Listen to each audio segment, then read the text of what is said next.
Chapter 151, Leaving a Name in History, a quasi-god cannot be insulted. However, this method of constantly relying on him for blood transfusions could not make the Federation go far. It was impossible for him to stay in this plane forever. It was impossible for him to cover for the Federation's crises forever. It was impossible for him to stand behind everyone forever. If one day he left, if one day the Federation had to face new challenges alone, it must possess its own strength, its own resources, and its own survivability. Therefore, the Federation could ultimately only rely on itself, striving, exploring, and protecting with its own strength.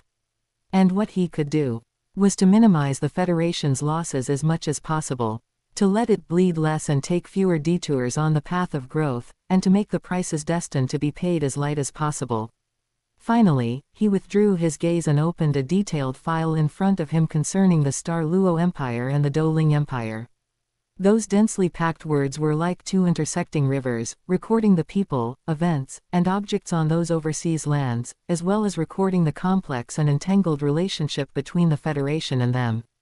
And his gaze slowly moved among those words, like a chess player examining the chessboard about to receive a move, calculating the trade-offs and gains and losses of every step. Outside the window, the sunlight was just right. Ming City's sky was clear as wash, completely cloudless. And due to the importance of this delegation, once the message spread, almost everyone in the Federation who was qualified to participate mobilized. Those high-ranking officials, those deeply rooted clan heads, and those prestigious scholars and wise men successively submitted their applications to the council. What they were aiming for was simply to leave a name in history. And the opportunity to leave a heavily accented stroke in the history of the Federation was far more tempting than any material reward to these people who had already achieved great success and fame. This also caused the number of people in the delegation to severely exceed the limit. That application list flooded into Secretary Pan Wen's office like snowflakes, each one carrying a heavy weight. Some were veteran generals of the military, some were senior council members, some were giants of the academic world, and there were even some old seniors who had retired for many years, disregarding their advanced age and physical frailty, insisting on joining the delegation. Some made phone calls, some visited in person, using all kinds of ways to express their wishes to Secretary Pan Wen. Because of this, Secretary Pan Wen was also so busy that he was dizzy. His desk was piled high with files, and the sole guidance communicator beside his hand almost never stopped. All kinds of instructions, recommendations, and self-recommendations surged like a tide, making him wish he could grow 3 heads and 6 arms to cope. There was no other way. Too many of the applicants had extremely high status and position in the Federation. Some were once his superiors. Some had deep origins with his family. Some possessed massive influence in the Federation's political arena. And the madness they erupted for the sake of reputation. Even Secretary Pan Wen had to take a step back. He could not bluntly say, no, like rejecting ordinary applicants, because that would mean directly offending a large group of pivotal figures. Therefore, he could only tactfully explain, patiently communicate, and carefully balance relations on all sides. After all, this group of people were all getting old. They didn't have many years left. Their power and status were already very high. So high that worldly wealth and power had lost their attraction to them. The only thing worth them paying everything for was leaving a name in history, in order to bind their names together with this diplomatic mission and become remembered figures in the Federation's diplomatic history. They could lower their stature, repeatedly grind with Secretary Pan Wen for a few rounds, and still not give up. And just when Secretary Pan Wen was busy to the point of being flustered, Chen Yu also came to the Spirit Pagoda headquarters alone and silently. This could also save him from a welcoming ceremony. Greetings, Speaker. Seeing Chen Yu arrive, Chenggu Dongfeng's face was full of surprise and doubt. Although he was puzzled in his heart, he still quickly stood up, hurried forward, and respectfully saluted. Chen Yu nodded slightly, casting a deeply meaningful glance at Chenggu Dongfeng. There was no emotion in that gaze, yet it made Chenggu Dongfeng feel a chill as if he had been seen through. Then, Chen Yu spoke indifferently. For this delegation, I hope the Chenggu family can send people to go. Chenggu Dongfeng's brows furrowed slightly, and his voice carried puzzlement and incomprehension. Speaker, haven't we already reported the list? Didn't Secretary Pan give it to you? The Spirit Pagoda's list had indeed been submitted, and on it were several suitable candidates, all of whom were experienced and articulate diplomatic talents. But Chen Yu looked at Chenggu Dongfeng with a calm gaze. I am talking about the Chenggu family. He deliberately emphasized the 4 words, Chenggu family, as if reminding Chenggu Dongfeng of something. Instantly, Chenggu Dongfeng was stunned. His body stiffened, his pupils contracted, and the respectful and puzzled expression on his face froze at an unnatural angle. He did not understand why Chen Yu emphasized letting people from the Chenggu family go. Then, Chen Yu's voice continued to sound, unhurried, like a sword slowly being drawn from its scabbard. Dongfeng, I know that because of the matter regarding Senior Chenggu dieting, you took a detour. Of course, I don't deny that the fault in this matter originated from Supreme Elder Long Yeyu. But some things, once done, are done. Although the Holy Spirit cult was wiped out cleanly, that doesn't mean I don't know anything. Boom. Chenggu Dongfeng was directly dumbfounded on the spot. His complexion instantly turned pale, and his eyes were filled with shock and fear. He never expected that Chen Yu actually knew about the cooperation between their Chenggu family and the Holy Spirit cult. Decades ago, his father, Chenggu Dieting, was the previous generation's Spirit Pagoda master.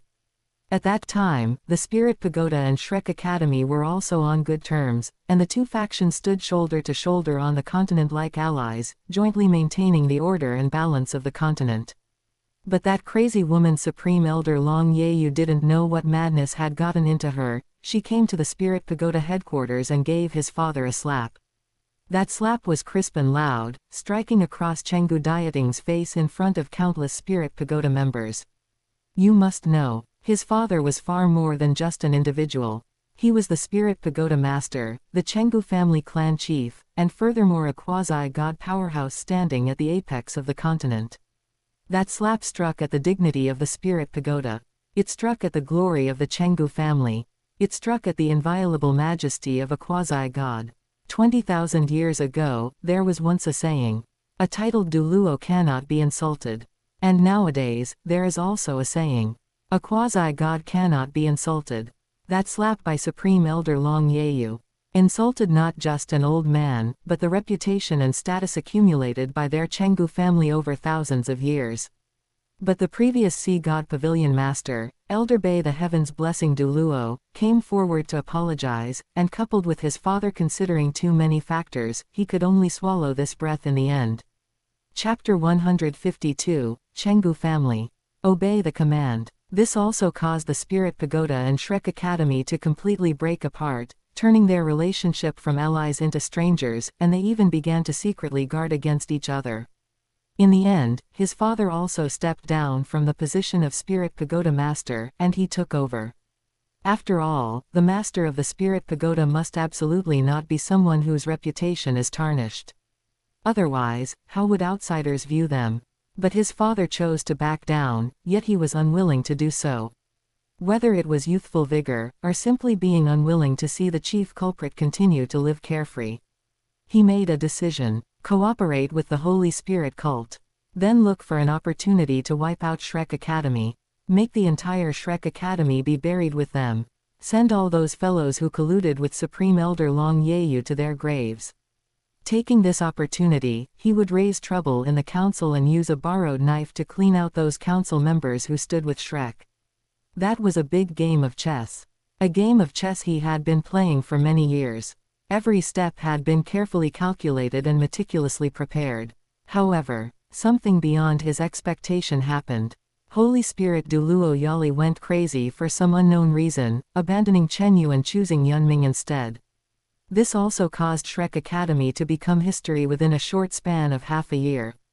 His plan no longer needed to be implemented. Because his enemies were all dead. Supreme Elder Long Yeyu was dead, and those who once stood behind Shrek had also fallen one by one. It seemed he could let go of everything. But unfortunately, he had already cooperated with the Holy Spirit cult. He had stepped onto a pirate ship and could not get off. Those transaction records, those covert contacts, those shady plots, were all like ropes, binding him firmly to that sinking ship. But to his pleasant surprise, Chen Yu made a move. He directly wiped out the Holy Spirit cult. And at a huge cost, he managed to find out that Chen Yu had directly destroyed the lair of the Holy Spirit cult through some powerful spirit tool. That meant his transaction with the Holy Spirit cult had been covered up. He was overjoyed. He thought he could finally say goodbye to the past and be a proper spirit pagoda master. But today, Chen Yu had come. Turns out he already knew. Thinking of this, a bitter trace appeared at the corner of Chenggu Dongfeng's mouth.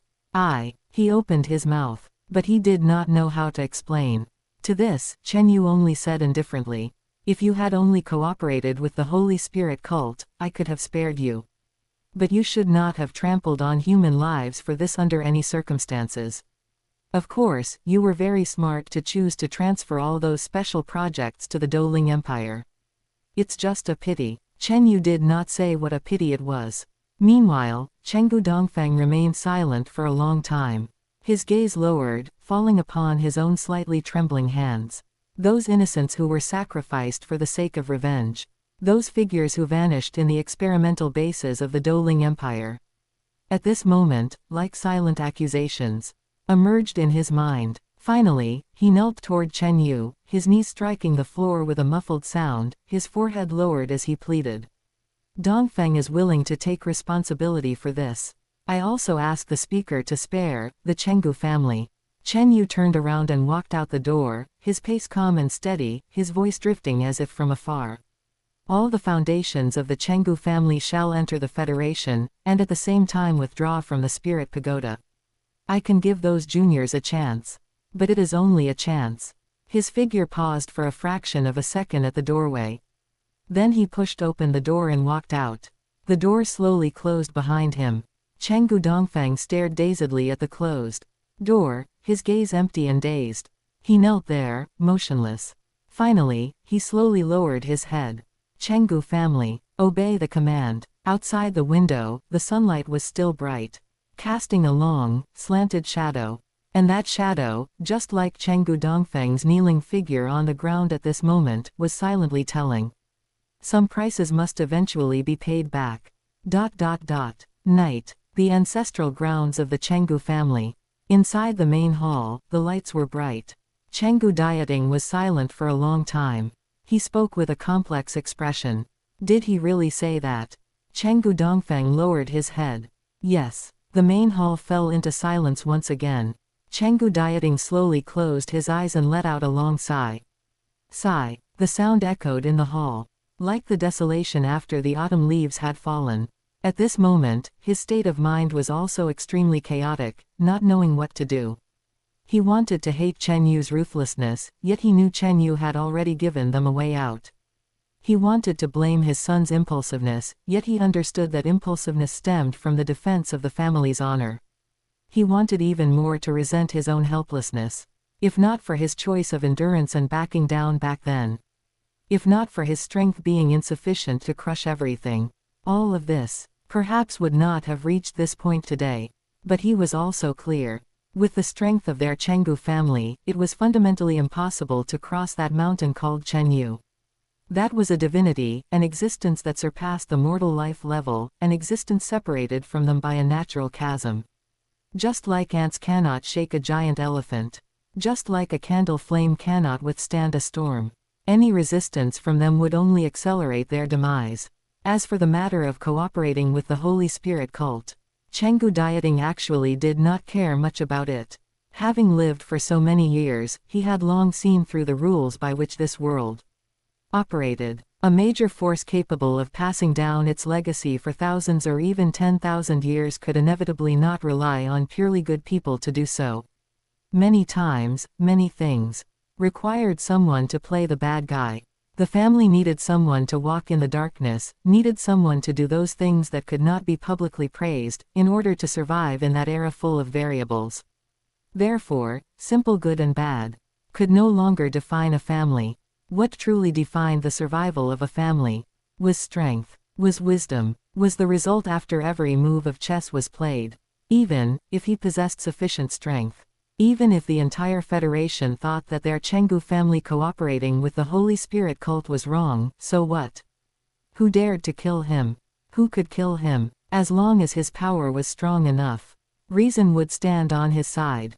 Public opinion would be rewritten for him, and those who had once cursed him would turn around and praise his long-term vision.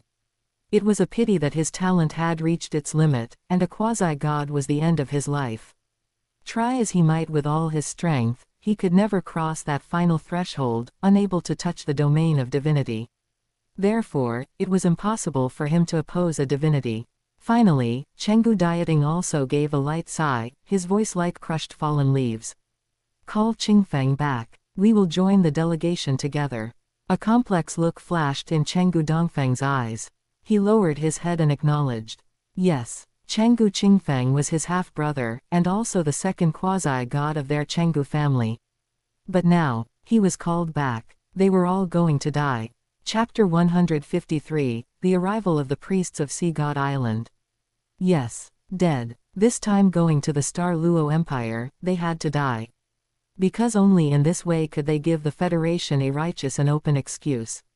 The delegation was killed, and the Federation sent troops to retaliate. It was justified and completely confident. Perhaps someone would be puzzled. Mere Star Luo Empire could kill two quasi-gods and one half-god. This was unreasonable, and completely illogical. But this was no longer important. All they wanted was an excuse, a reason to make the Federation's citizens share hatred towards the enemy, and a pretext to shut up those neutral forces that were still watching. As for whether it was reasonable or if there were flaws, it all no longer mattered. What was important was that Chen Yu needed this stepping stone, and they happened to be able to act as this brick. And if they didn't die, then the one to die would be the entire Chengdu family. Chen Yu had already given them a chance, exchanging the lives of the highest layer in the family for the survival and future of the younger generation. And those children who were still growing up could be forgiven because of their sacrifice, could continue to live, and walk towards a new path. Therefore, only when they died could the Chengdu family have a future and hope. Chengdu Dieting slowly stood up. He walked to the window and looked at the sky outside that was soaked in night. The stars were dim, and the moonlight was hazy. He did not turn back, only speaking in a calm tone as if giving final instructions. Go and prepare. Chengdu Dongfeng knelt on the ground, his forehead lowered, and slowly kowtowed once. He did not speak, because he knew that no matter what he said, he could not change the current situation. He got up, turned around, and walked out of the main hall. The sound of footsteps grew further and further away in the night, finally disappearing into the depths of the ancestral land. Inside the main hall, Chengdu Dieting still stood in front of the window, looking at that boundless night. The wind blew in, stirring the white hair at his temples. The corners of his mouth twitched, seeming to want to say something, but in the end, it only turned into a barely audible sigh. Half a month later. At this moment, the port of Tianai City. Morning light had just broken. The sea surface was shrouded in a thin layer of fog, gleaming with a pale golden light under the sunlight. Those huge Soul Guide cargo ships and passenger ships shuttled back and forth in the port. The sound of steam whistles rose and fell, and the workers on the dock were busily moving goods. And on the dedicated berth at the easternmost side of the port, a giant silver-white, streamlined Soul Guide passenger ship was quietly docked, the side of the hull imprinted with the Federation's emblem, shining brilliantly in the morning light. The delegation members participating in this diplomatic mission also arrived in Tianai City early. At this moment, they gathered at the port, wearing formal attire, standing in groups of 3 or 5 in front of that giant ship, greeting each other. Even, there were some older delegation members leaning on crutches, with personal attendants following behind them. The young entourage members were busy checking files, verifying name lists, and arranging the boarding order. The dock was clamorous with voices, exceptionally lively. Next, they would board this giant ship and head toward the Star Luo Continent. That was a long voyage. It would take more than a month to arrive. And this diplomatic mission, they were not only bringing a document demanding compensation, but also carrying the determination and will of the entire Federation. At the same time, the three great navies of Tianai, Donghai, and Beihai followed along. As can be seen, at this moment the warships of the three fleets were quietly moored outside the port. The flags on the ship's sides fluttered loudly in the wind. They would escort the giant ship all the way to arrive at Star Luo. If Star Luo refused their request, then these three great navies would be the first wave of force for subsequent actions. A moment later, when the giant ship sailed away from the port, the people seeing them off waved the flags in their hands, blessing them loudly. The delegation members stood on the deck. Some smiled and waved in response. Some looked forward with deep gazes at that boundless sea. Some silently calculated in their hearts the negotiations and confrontations they were about to face. The steam whistle of the giant ship echoed over the sea, like a horn about to raise the curtain. And 3 days after the delegation left, a medium-sized vessel arrived at the port of Tianai City. That was a passenger ship that looked somewhat old, with a gray painted hull and no conspicuous markings. It found an empty spot in the port and stopped. And as the gangway was lowered, a group of people came down from the ship. Their steps were steady, and their clothing formed a sharp contrast with the workers and passengers around them who wore modern attire. The leader was dressed in a red robe, the style of the robe having a strong ancient charm. With wide sleeves and long hems, the cuffs were embroidered with intricate dark golden patterns, and a rustic jade buckle was tied to the belt. His face was thin and gaunt, with a long beard, his gaze deep and steady, and his whole body exuded an aura of dignified majesty without being angry. And on both sides of the leader were several elderly men wearing black robes. The style of their clothes was similar to the red robe, but the color was deeper and the patterns were simpler. They followed behind that red-robed elderly man, their steps in unison, silent and respectful. They were the priests of Sea God Island. The one wearing the red robe was precisely the high priest, while the black robes were the rest of the priests. Because the color of these clothes within Sea God Island was a symbol of status and hierarchy. Red represented supreme power and dignity. Only the high priest was qualified to wear it. Black symbolized majesty and loyalty, and was the identification of the other priests. And they left Sea God Island to come to the Federation, precisely because a short time ago Sea God Island suddenly encountered a major disaster. That island that had always floated over seas, isolated from the world, and enveloped by the power of the sea god for tens of thousands of years, had undergone drastic changes without warning last month. The sea god statue suddenly exploded, the huge stone statue shattering into countless pieces amidst a roaring sound, and the rubble fell into the sea, stirring up giant waves dozens of meters high. Countless natural disasters appeared, earthquakes, tsunamis, and storms descended simultaneously. The entire island began to vibrate violently, seawater poured back into the temple, and countless buildings collapsed amidst the shaking. In the end, Sea God Island almost sank to the bottom of the sea. Therefore, they also guessed. Perhaps because there was a major problem with the belief in the sea god on the Federation side, that was why the sea god statue exploded. Hence, they intended to head to the Federation to investigate and find out the truth. At this moment, the high priest stood on the dock of the port, his gaze sweeping across the unfamiliar and bustling scenery around. The port of Tianai City was busier and larger than in his memory.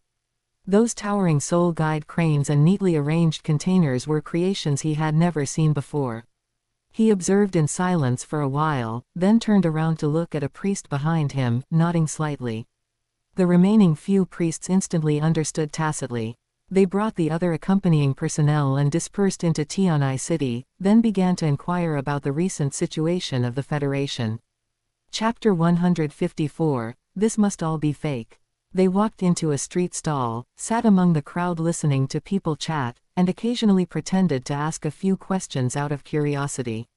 Soon, they heard far too many messages that left them unable to stay calm. The collapse of Shrek Academy, the universal boycott of the sea god faith, the liquidation of Tang sect, the exposure of Tang Hao's memories, and everyone learning the truth about the Abyss Plane. And every single one of these messages was like a heavy hammer striking against their faith and cognition. Their faith, the sea god they had guarded for countless generations.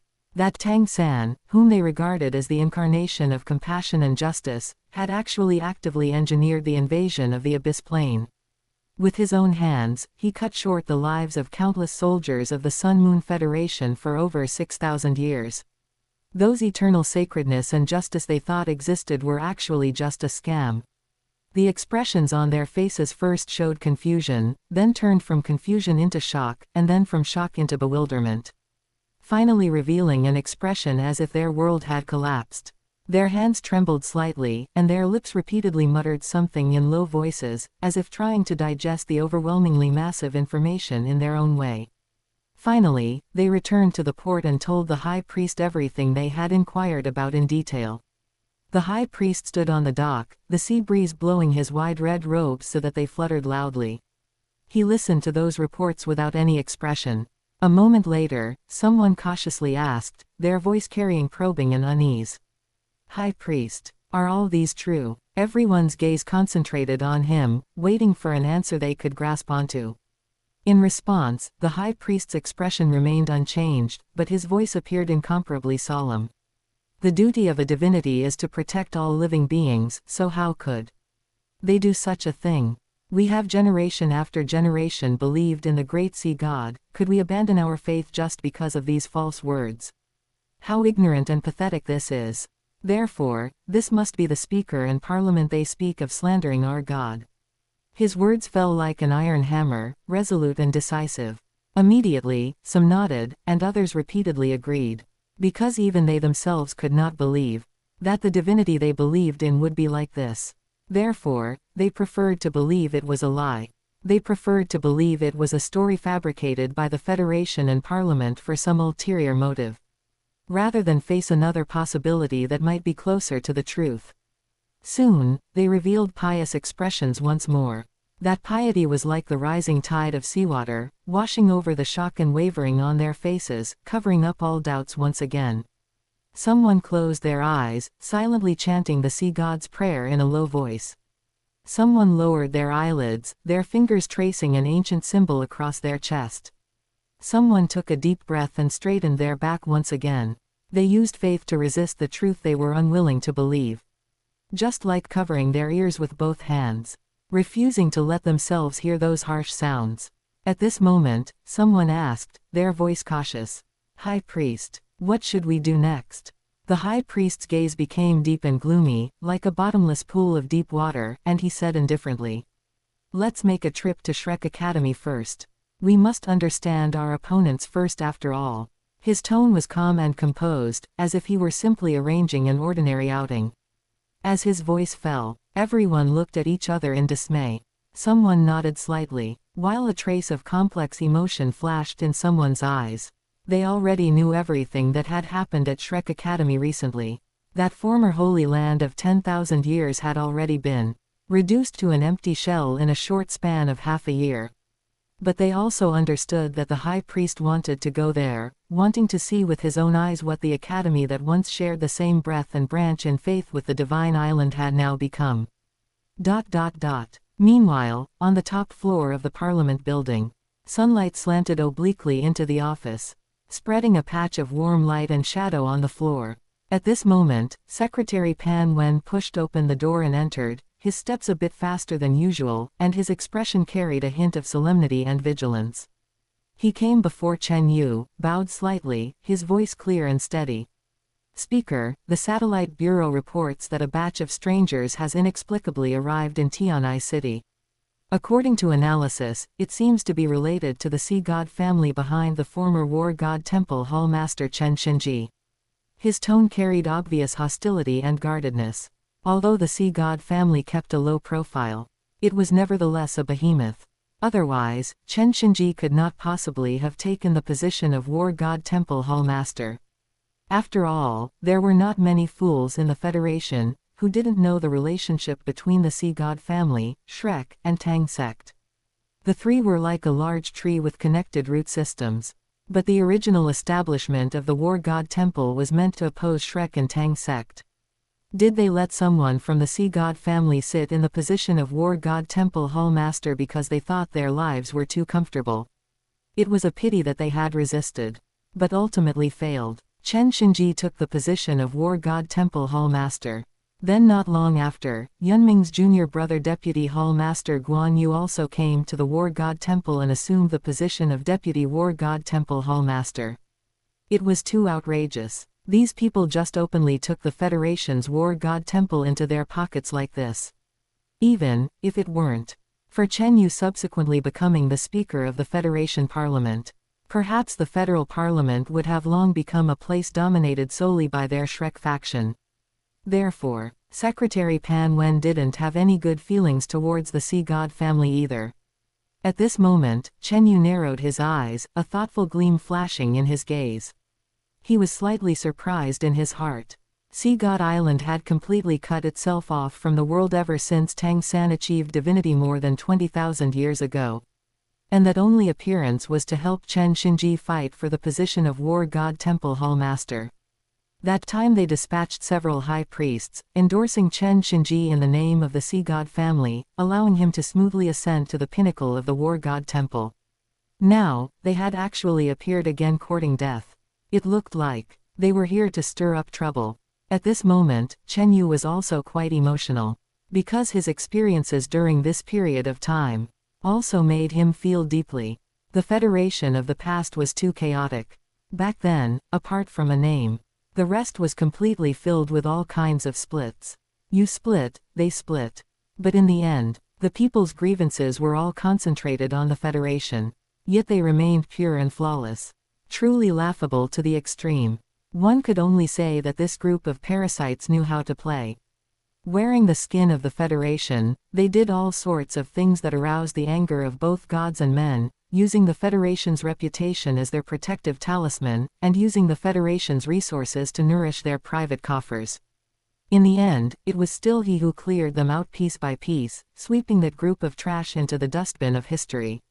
Only then returning the Federation to its current clarity and brightness. Therefore, in order to ensure the Federation's purity would not be polluted again, this so-called Sea God family, he was determined to wipe them out. Chapter 155 The Desolate Shrek Academy. Therefore, Chen Yu looked at Secretary Pan Wen and said calmly, "Just send someone to take care of it. Remember, do not cause too big of a commotion, lest it affect the lives of the people." His tone was calm and casual. Hearing this, Secretary Pan Wen lowered his head respectfully. Yes. He turned and left the office, his pace steady and resolute, to arrange the task just assigned by the speaker. At this moment, his mind was already rapidly calculating suitable candidates and action plans. It had to be powerful enough, hidden enough, and capable of making those uninvited guests disappear silently. The door slowly closed behind him, making a slight clicking sound. Sunlight still poured in, spreading a warm and peaceful light and shadow on the floor. Meanwhile, Shrek Academy. The autumn wind swept a few withered leaves across the empty streets, making a rustling sound. That once bustling academy gate with an endless stream of traffic and people.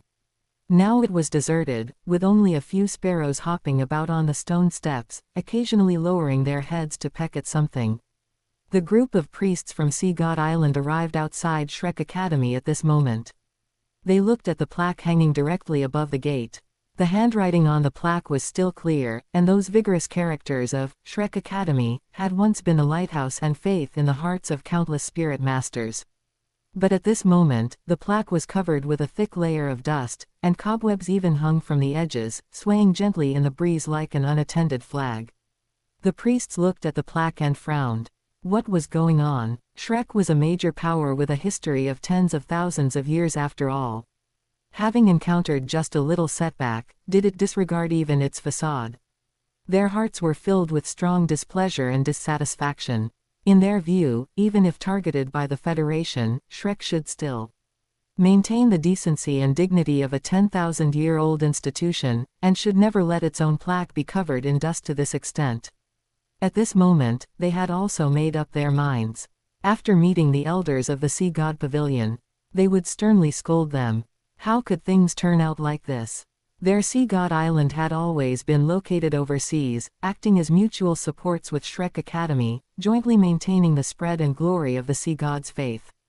At the same time, Shrek Academy also bore the heavy burden of maintaining the Sea God's faith.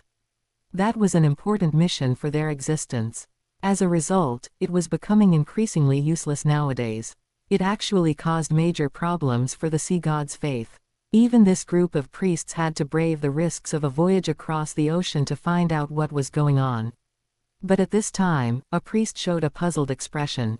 He stood in the empty square in front of the gate, looked around, and his brows furrowed tighter and tighter.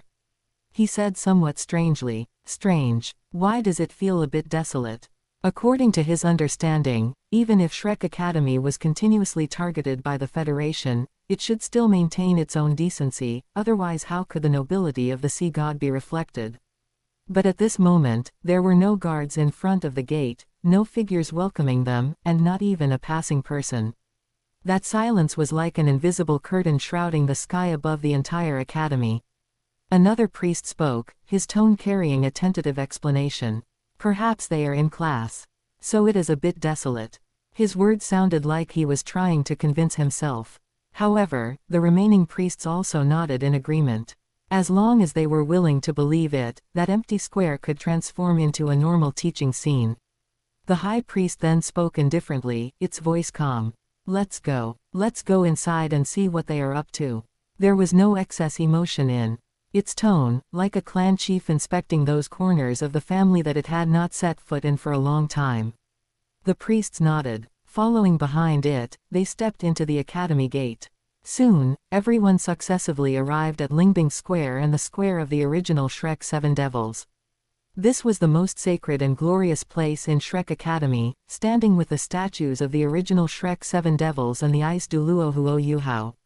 Every statue had once been a faith and example in the hearts of countless students. But now, the bases of those statues were covered with a thick layer of dust, and their surfaces were overgrown with moss. Gleaming with a damp and dim green in the autumn wind, the faces of the original Shrek Seven Devils were blurred, and a fine crack had even split across the arm of Huo Yuhao's statue. Those sculptures that used to shine brilliantly in the sunlight now appeared extremely dilapidated, as if they had been forgotten for many years. Suddenly, the priests were also enraged. One of the priests roared in anger, his voice carrying sharp fury and heartache. "What on earth is going on with this Shrek?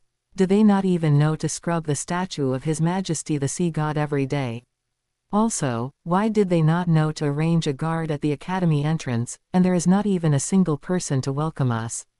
Truly absurd. I think His Majesty the Sea God truly trusted the wrong person, causing this Shrek Academy to lose the demeanor of the Sea God."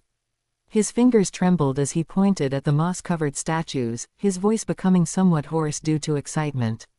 The remaining elders were also full of anger. They all nodded in agreement. Although when inquiring for news, they had heard various messages about Shrek Academy being targeted. But they stubbornly believed there were exaggerated parts. Therefore, Shrek Academy should not be so desolate. Therefore, this could only mean that Shrek did not value their sea god, and that they themselves slackened in the legacy of faith, leading to the current situation. Finally, everyone continued deeper with cold faces.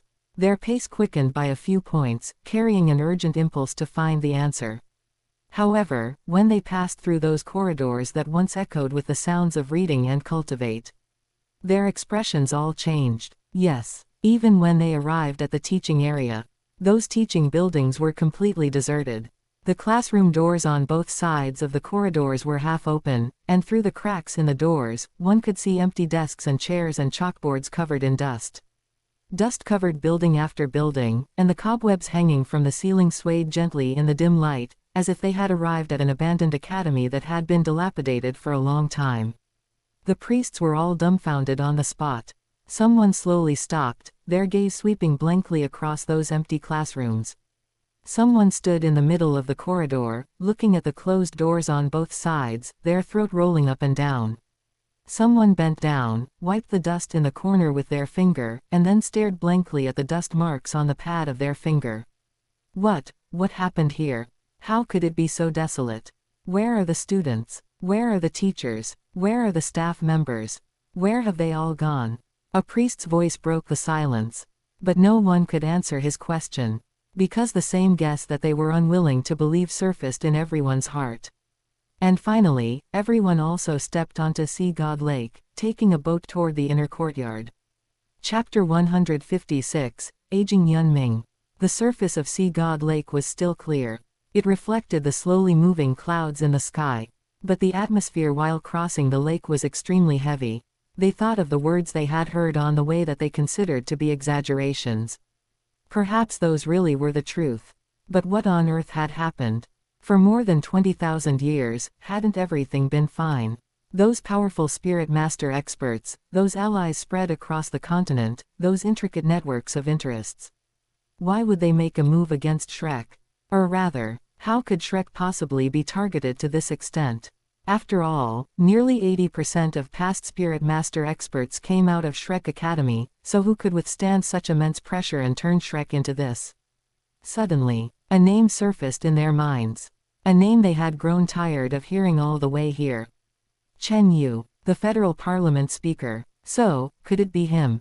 No, it must be him. But those who defy the gods will surely suffer divine punishment. Anticipation mixed with anger surged in their hearts. His Eminence the Sea God would not sit idly by. Those who blasphemed against the gods would eventually pay the price. At this moment, they immensely anticipated that divine punishment from above the firmament would descend upon this land, completely cleansing all injustice and blasphemy. But they suddenly noticed that the land along the lake shore had also become barren, overgrown with reeds and wild weeds. Yet they still did not believe it. They did not believe that Shrek Academy was left with no one. Or rather, those senior elders. At least they should still be here, right? But when the boat docked at the inner court's pier, what they saw was still emptiness and silence. That once 10,000-year holy land was now like a huge empty shell, leaving only silence. How could this be? Is there really no one left even in the inner court? Gazing at this desolate inner court, an elder couldn't help but speak. He stood in the square where inner court students once hurried through every day and instructors lectured loudly. Where his gaze reached, there were only overgrown weeds and withered fallen leaves. Those once neat and beautiful green belts were now in utter disarray. Those stone paths that were once meticulously maintained were now covered in cracks and moss. The remaining elders were silent at this moment. They stood behind him, their gazes sweeping across those empty buildings, and not a single person spoke to answer. They did not know how to answer. Nor did they know how to face it. Those convictions and expectations that they had still struggled to maintain in their hearts as they walked all the way here were collapsing inch by inch at this moment. Even a trace of bewilderment rose in their hearts. Even Shrek Academy had turned out like this. Did they still have a chance to salvage everything? That 10,000-year holy land that once guarded the faith of the sea god together with them had now completely degenerated into an empty city. Their faith, the belief they had persisted in overseas for 10,000 years, let out the sound of impending collapse in their hearts. Finally, the high priest let out a light sigh, the sigh carrying an aging and exhausted helplessness. "Let's go in and take a look." His voice was flat, as if he had simply resigned himself to this fate. The crowd remained silent. They merely carried a heavy mood as they ventured deeper. Their footsteps were even slower than before, every step feeling as though it were treading on some invisible and uncertain thing. The sea breeze blew over from the lake surface, carrying a damp and slightly cool touch that stirred their robes and hair tips. Soon, they arrived at Sea God Island. That island deep within the inner court still emitted a tranquil and sacred aura. The golden ancient tree at the center of the island was still blooming with its own brilliance. That golden light flowed down from the canopy and branches like an unextinguished candle flame, enveloping the entire island in a soft and warm brightness. The golden yellow leaves trembled gently in the breeze, producing a delicate, wind chime-like rustling sound, making the entire island appear still full of vitality, resembling paradise. The various elders instantly revealed expectant expressions. Finally, there is still one place that is fine. A trace of light rekindled in their eyes. They quickened their pace, walking toward the center of the island. What a pity, although the island was full of vitality, it was still very empty, without a single person. The golden light illuminated the empty island, as if silently reminding them. This place was beautiful, but it was only beautiful. Therefore, with complicated emotions, they arrived at Sea God Pavilion, located at the center of the island and inside the roots of the golden ancient tree. That was a wooden door embedded among the thick root systems of the ancient tree, rustic and heavy. The high priest stood before that door, dazed. For a long time, he took a deep breath. Then he reached out and pushed open the door. Instantly, sunlight scrambled to enter inside, illuminating the corners that had been covered by darkness for who knows how long, making the interior of the pavilion no longer as pitch black as before. Dust fluttered slowly within the beams of light. The air was permeated with an ancient and stale aura. Sea God Pavilion still maintained its appearance of yesteryear. Those rustic tables and chairs, those calligraphy and paintings hanging on the walls, those neatly arranged scrolls. But now everything was covered with a thin layer of dust, as quiet as if it had fallen into a deep sleep. Suddenly, they heard a clicking sound ring out. That sound was extremely faint. In the empty pavilion, it inexplicably felt a bit terrifying. The elders instinctively looked toward the source of the sound, at the main seat of the conference table. However, the elders were not afraid. All fear stems from a lack of firepower. Not to mention, even according to their imagination, there were things like wraiths in Sea God Pavilion. But given that this group of people possessed the strength of nearly all titled Douluos, they could be wiped out with a wave of the hand. Therefore, it was not worth panicking over. They merely exchanged glances, then walked toward where the sound came from, their footsteps steady and composed, carrying the calmness and confidence that experts ought to have. And when they drew closer, their gazes instantly turned extremely complicated. A person was lying on a wooden chair. Very old, hair withered and white, face emaciated, skin sagging, eye sockets deeply sunken, giving off a feeling of death chi. He wore a tattered robe, which should have been moon-white once, but now had turned yellow and gray, covered in wrinkles and stains. He lay there, motionless, with only a weak breath remaining, proving that he was still alive. They did not know who this person was, nor why he was lying here. Thus, one of the elders spoke. "Who are you, Your Excellency?" But that white-haired old man ignored him. The wooden chair was still rocking, producing a clicking sound. Seeing this, the elder frowned slightly, raising his voice a bit. "Your Excellency, please answer. We are people of Sea God Island, coming to pay a visit to Shrek Academy." Only then did the white-haired old man slowly open his eyes. Those eyes were turbid and hollow, like two puddles dried out by the years, his dull gaze falling ahead, taking a long time to slowly focus. Chapter 157, He has already become a god. He looked at them for a long time. So long that the priests thought he would never speak again. After a very long time, he finally spoke. His voice was hoarse and dry. "Sea God Island." Those 3 words were drawn out very long by him. The priest wore an arrogant expression. "Correct. Sea God Island." There was a matter-of-fact pride in his voice. As if the name, Sea God Island, itself was enough to make the other party look upon it with awe. The white-haired old man smiled.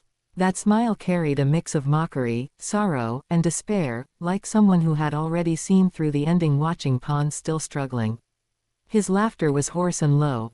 It echoed in the empty Sea God Pavilion. "It's useless. It's useless. We will die. We are going to die." As he laughed and laughed, he suddenly closed his eyes, and then remained motionless, as if he had fallen into a deep sleep once again. The priests were momentarily stunned, and one of them hurriedly stepped forward, reached out to test his breathing, and then turned back to say, a trace of confusion in his voice. "He is still alive." But what did it matter if he was alive? This old man was alive. Yet it was as if he had been dead for a very long time. The academy he guarded was already empty. Everything from his past had vanished like smoke in the wind. Being alive, sometimes was heavier than death. At this moment, the high priest also wore a gloomy expression. He did not understand what madness had seized this white-haired old man. Nor did he understand why Shrek Academy had turned into its current state. But he knew, with Shrek Academy completely ruined and deserted, remaining here any longer had no meaning. Thus, he could only speak. "Let's find a place to rest on the island for a while first." Now he needed a quiet place to sort out his recent thoughts and rethink the path they should take next. The priests nodded. Following him, they turned and left the Sea God Pavilion. The sound of footsteps gradually faded into the distance, becoming lighter and more blurred. until it completely disappeared in the end. The doors slowly closed behind them, making a dull, heavy sound, shutting the light out once again. It wasn't until the sound of the doors closing echoed that the white-haired old man reopened his eyes in the darkness. He murmured. His voice was very, very low. He has become a god. He has already become a god. It is impossible for us to win. And he was none other than the Sea God Pavilion Master, Ming. The sky supporting Douluo, the former second strongest being on the continent. But prolonged coma from severe injuries, coupled with continuous blows and setbacks, ultimately caused his cultivation to regress, reducing him to a cripple. That was why his appearance aged so rapidly. He knew the purpose of the High Priest and the others' arrival. It was nothing more than wanting to rebuild the faith of the sea god Tang San and unite the power of Shrek to resist the Federation. But it was already meaningless. Because it was impossible for anyone to defeat a divinity. Facing Chen Yu, they had zero chance of winning. At this moment, Ming truly regretted it. He regretted making an enemy of Chen Yu, and regretted impulsively taking away that scheming woman Yali. Damn it. She never loved him at all. What she loved was power, and herself. He was merely a tool she used to achieve her goals, a stepping stone to a higher realm, and an abandoned piece she could discard whenever she finished using him. But now that things had come to this, what meaning was left? Regret, anger, reluctance, nothing could change anymore. Ming closed his eyes once again. Let it be like this. Let him lie here quietly, waiting for that day to arrive, waiting for that door to be pushed open again, and waiting for the final ending to descend. He no longer had the strength to struggle. But at this moment, an emerald green figure exuding boundless vitality slowly appeared beside Ming, looking at him quietly. At this moment, her eyes held a profound sorrow that could not be melted away. That sorrow was like a deep pool that had settled for thousands of years, bottomless and without an exit. She was none other than Yin, the Blue-Silver Emperor, Tang Hao's wife, Tang San's mother, and even Tang Wulan's grandmother. But now, Tang Hao was dead. He died at the hands of Chen Yu. She watched with her own eyes as that golden red fist radiance pierced through Tang Hao's body. Watching the shock and reluctance in his eyes. Watching him fall under that single punch. It wasn't that she didn't want to save Tang Hao. It was simply because Chen Yu was too strong. That kind of power surpassed her cognition. It carried the will of hundreds of millions of living beings and the weight of an entire era. She knew clearly that even if she appeared, facing Chen Yu's punch, she would only perish alongside Tang Hao. Therefore, she chose to remain silent. And watched the fall of her beloved with her own eyes. But now, Little San's grand 10,000-year plan was about to unfold. Tang Wulan had already been born, growing up as an ordinary person, waiting for the arrangement of fate. The Abyss Plane was also attracted by the Douluo Plane, just as Tang San had designed. The Great War would begin on some future day. But if things continued to be left unchecked, then it would truly be completely finished. Everything, that layout spanning 10,000 years, would turn into a bubble because of Chen Yu's existence. Therefore, after much deliberation, she still intended to make a move. But not to face Chen Yu head-on. She did not have this strength. Because she had not yet, according to Tang San's plan, performed a possession on the Golden Ancient Tree to become the top existence of the plant system in the Douluo Plane. Therefore, she was still only a divine officer. At the lowest tier within the hierarchy of the God realm, although she likewise possessed power surpassing mortals. But in front of that existence who created his own God position, she was like an ant. Of course, compared to strength, she was higher than the Golden Ancient Tree. After all, she was a true divinity. Even if she was only a divine officer, her life level far surpassed the Golden Ancient Tree. However, she did not possess the status of the Golden Ancient Tree. That was an existence surpassing mere power. It was a small part of the natural law of this plane, representing the peak and core of plant-type life. Even symbolizing the existence of nature itself. While she was merely the Blue-Silver Emperor. Otherwise, back then Tang San could have swept across the world invincible relying solely on his Blue-Silver Emperor spirit, so would he still have needed to use hidden weapons. This was her fatal flaw, a limit she could never cross since the era of the Spirit Hall. And Tang San wanted to change her origin for this very reason, which led to the golden ancient tree being transplanted to Shrek. And enjoying the life offerings of the successive Sea God Pavilion masters and veteran elders of the Sea God Pavilion over these past 20,000 years. Those deceased veteran elders injected their own vitality into the ancient tree, like trickling streams converging into a lake, passed down from generation to generation. Only with such massive offerings did the golden ancient tree attain its current status. It was no longer an ordinary ancient tree, but had become the natural core of the Douluo plane, the symbol of the pinnacle of plant-type life forms. It was a pity that now the fruit had ripened. The status of the golden ancient tree had condensed and formed, like the plumpest and most alluring fruit on the branch, exuding an irresistible vitality and power. But this most tender fruit, she could no longer pluck it. Chapter 158, Do You Want to Become a God? Because the golden ancient tree has a spirit, she could not seize the plane's status by any forced means. Otherwise, she would be cursed by the golden ancient tree, detested by the entire natural world. That was repulsion originating from the plane's natural law. Just like betraying her own roots and soil, it would cause irreversible damage to the essence of her life. Even though she was a divinity, facing such a curse, her origin chi would inevitably be severely injured, and she might even never be able to recover to her peak state. Therefore, she intended to let Yun Ming devour the golden ancient tree.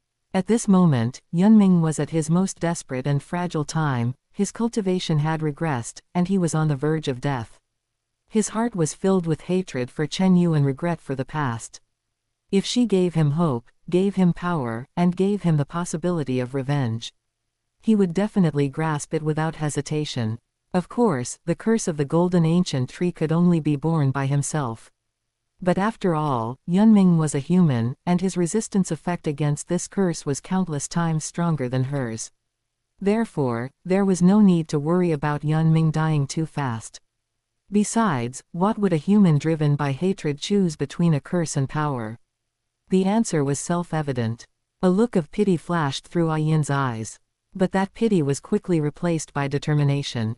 Originally, she could have quickly picked the fruit and stepped into the realm of a Tier 2 god, but now she could only hand it over to others.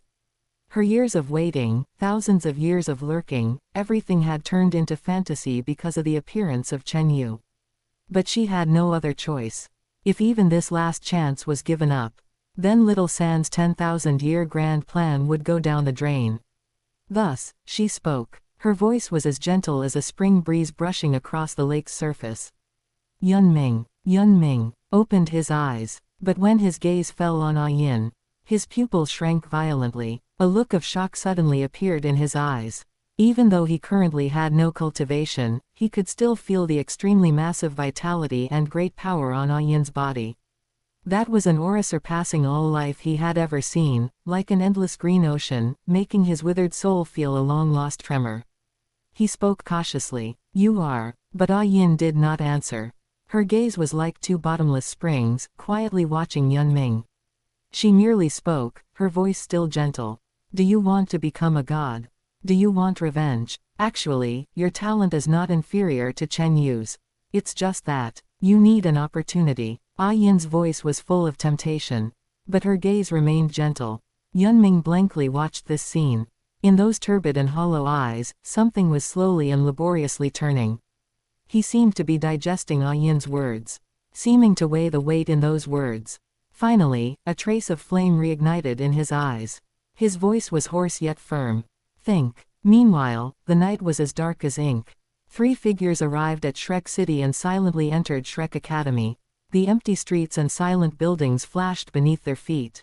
Moonlight occasionally spilled through the cracks of the clouds, casting mottled light and shadows on the ground. Although they were far inferior in number to the more than 30 people coming from Sea God Island. Yet among these 3, the leading one was a quasi-god powerhouse, and he was also the current hall master of the War God Temple. The other 2 were deputy hall masters of the War God Temple, both with half-god cultivation, and their strengths far exceeded those Sea God Island elders who were only titled Douluo level. Although, previously, the War God Temple had been cleansed by Chen Yu. But do not forget, what this world lacked least was geniuses. They had talent and diligence no less than anyone else, they just lacked an opportunity. Even many people were similar in talent to people like Chen Xinji and Deputy Hall Master Guan Yu. It was just that the resources possessed by both sides were vastly different. Those aristocratic family children were raised by feeding on heaven and earth treasure since childhood, having the best teachers, top-tier cultivation technique, and the most abundant resources. As for those civilian geniuses, it was difficult for them to obtain a decent cultivation technique secret manual in their lifetime, let alone those rare resources that required astronomical figures to exchange. This led to the fact that it was very difficult for many commoners to fully unleash their talent and potential in their lifetime. Like a flood dragon imprisoned in a shallow shoal, it could only sigh while looking at the sea. Of course, even geniuses needed time. After all, growing from a sapling into a towering tree required the nourishment of sunlight and soil and patient cultivation. And the reason why Chen Yu could quickly rebuild the war god temple, and even make the new Hall Master's strength reach the quasi-god realm, was also because he had already made plans many years ago. After all, he never fought unprepared battles. If the Sun Moon Imperial Soul Engineer Academy was the base, he openly responsible for cultivating top spirit masters belonging to his lineage. Then these three were secretly cultivated by Chen Yu. Their existence was like a knife hidden in the dark, never showing its edge in front of the world. Do not forget, putting aside the demon plane that Chen Yu had just obtained, he previously had 6 small planes in his hands. Except for one small plane given to the Soul Beast clan, the remaining 5 small planes of Chen Yu all had quite a few geniuses cultivating inside them, although those small planes were limited in area. But their resources were abundant and spiritual chi was plentiful, enough to support quite a few spirit masters to grow within them. And over these years, countless young geniuses had been secretly selected from all over the Federation and then sent into the small planes for cultivation. Nowadays, powerhouses reaching the titled Douluo level among them were ubiquitous. Even Limit Douluo could find more than a dozen. Of course, after all, these few planes were too small, unable to cultivate too many powerhouses. After all, their territory and carrying capacity were limited, and resource production also had an upper limit. It was impossible to support a massive team of powerhouses like the Douluo plane. Therefore, Chen Yu's Stargate plan was thus abandoned as well. Yes, it was the Stargate plan that Chen Yu had established before. The so-called Stargate plan was that outside the Douluo plane, he cultivated his own forces. Only in this way, when he broke with Tang Hao and the people of the Shrek lineage, could he have enough sources of troops behind him to fight them to the death. However, Tang Hao absorbed Yali's power of faith, and was then backlashed by the power of faith, falling from the plane master. This led to the battle that would have originally appeared dissipating just like that. There was no other way. After all, Tang Hao, who was still the plane master, was a tier 2 divinity, plus he would receive bonuses in this plane, and he could also suppress others through the plane's power. Back and forth like this, even a tier -1 divinity might not easily defeat Tang Hao. Even, fighting to the end, the possibility of perishing together was the highest. After all, possessing the support of the plane, Tang Hao's divine force was almost endless. 7U. Chapter 159 Sword Chi ranging far and wide. Of course, although the Stargate project was no longer needed. But Chen Yu happened to still be lacking quite a few strong practitioners for him to use, so he transferred dozens of people over from 5 minor planes. Thus, these young powerhouses were quietly sent into the Federation, filling the vacancies in the War God Temple, legions, and various important departments at all levels. At this moment, the 3 of them also headed straight in the direction of Sea God Island. On the other side, the priests, under the service of their attendants, returned to their respective rooms. Some had already begun meditating, while others lay down to prepare for sleep. Indeed, attendants. Among those 30-odd people, it was impossible for them all to be priests. After all, priests weren't worth much if there were too many. To be precise, in their group, there were a total of 7 priests, and the rest were all attendants. After all, no matter where they went, they could not lose their identity and dignity. The priests of Sea God Island naturally deserved a grand spectacle and entourage matching their status. After observing and analyzing in secret, the three people from the War God Temple also decisively made their move. Only to see, a long sword appeared in the right hand of each of them. Indeed, their spirits were all sword type. The shapes of the three swords were slightly different. One was wide and heavy, resembling a mountain. One was slender and delicate, resembling a willow leaf. One was pitch black throughout, resembling a shadow. In an instant, sword chi surged everywhere. One person made the first move, holding their broadsword high. The light on the sword body surged drastically, transforming into a dazzling pillar of light in the night sky that shot straight into the clouds. The sword chi soared into the sky, exploding like fireworks, transforming into tens of thousands of fragmented strands of sword chi that descended from the sky like a torrential rain, covering the entire sea god island. Another person held their sword and slashed horizontally, an arc-shaped sword chi condensing out of thin air, as if it could cut the heaven and earth in half. The third person was even more covert and eerie. He gently stroked his long sword in front of him, and the surrounding space seemed to be altered by some force. Invisible sword chi quietly permeated. An autumnal scene began to appear in the air. Countless withered and yellow autumn leaves drifted down from the void realm, spinning in the night wind like a silent feast. Under this wave of sneak attacks, the group of priests was caught completely off guard. 3 priests perished on the spot. Before they even had time to react, they were swallowed up by the all-pervading sword chi and falling autumn leaves. 2 other priests were heavily injured, their bodies were pierced by the sword chi, and they collapsed to the ground, blood overflowing from their mouths.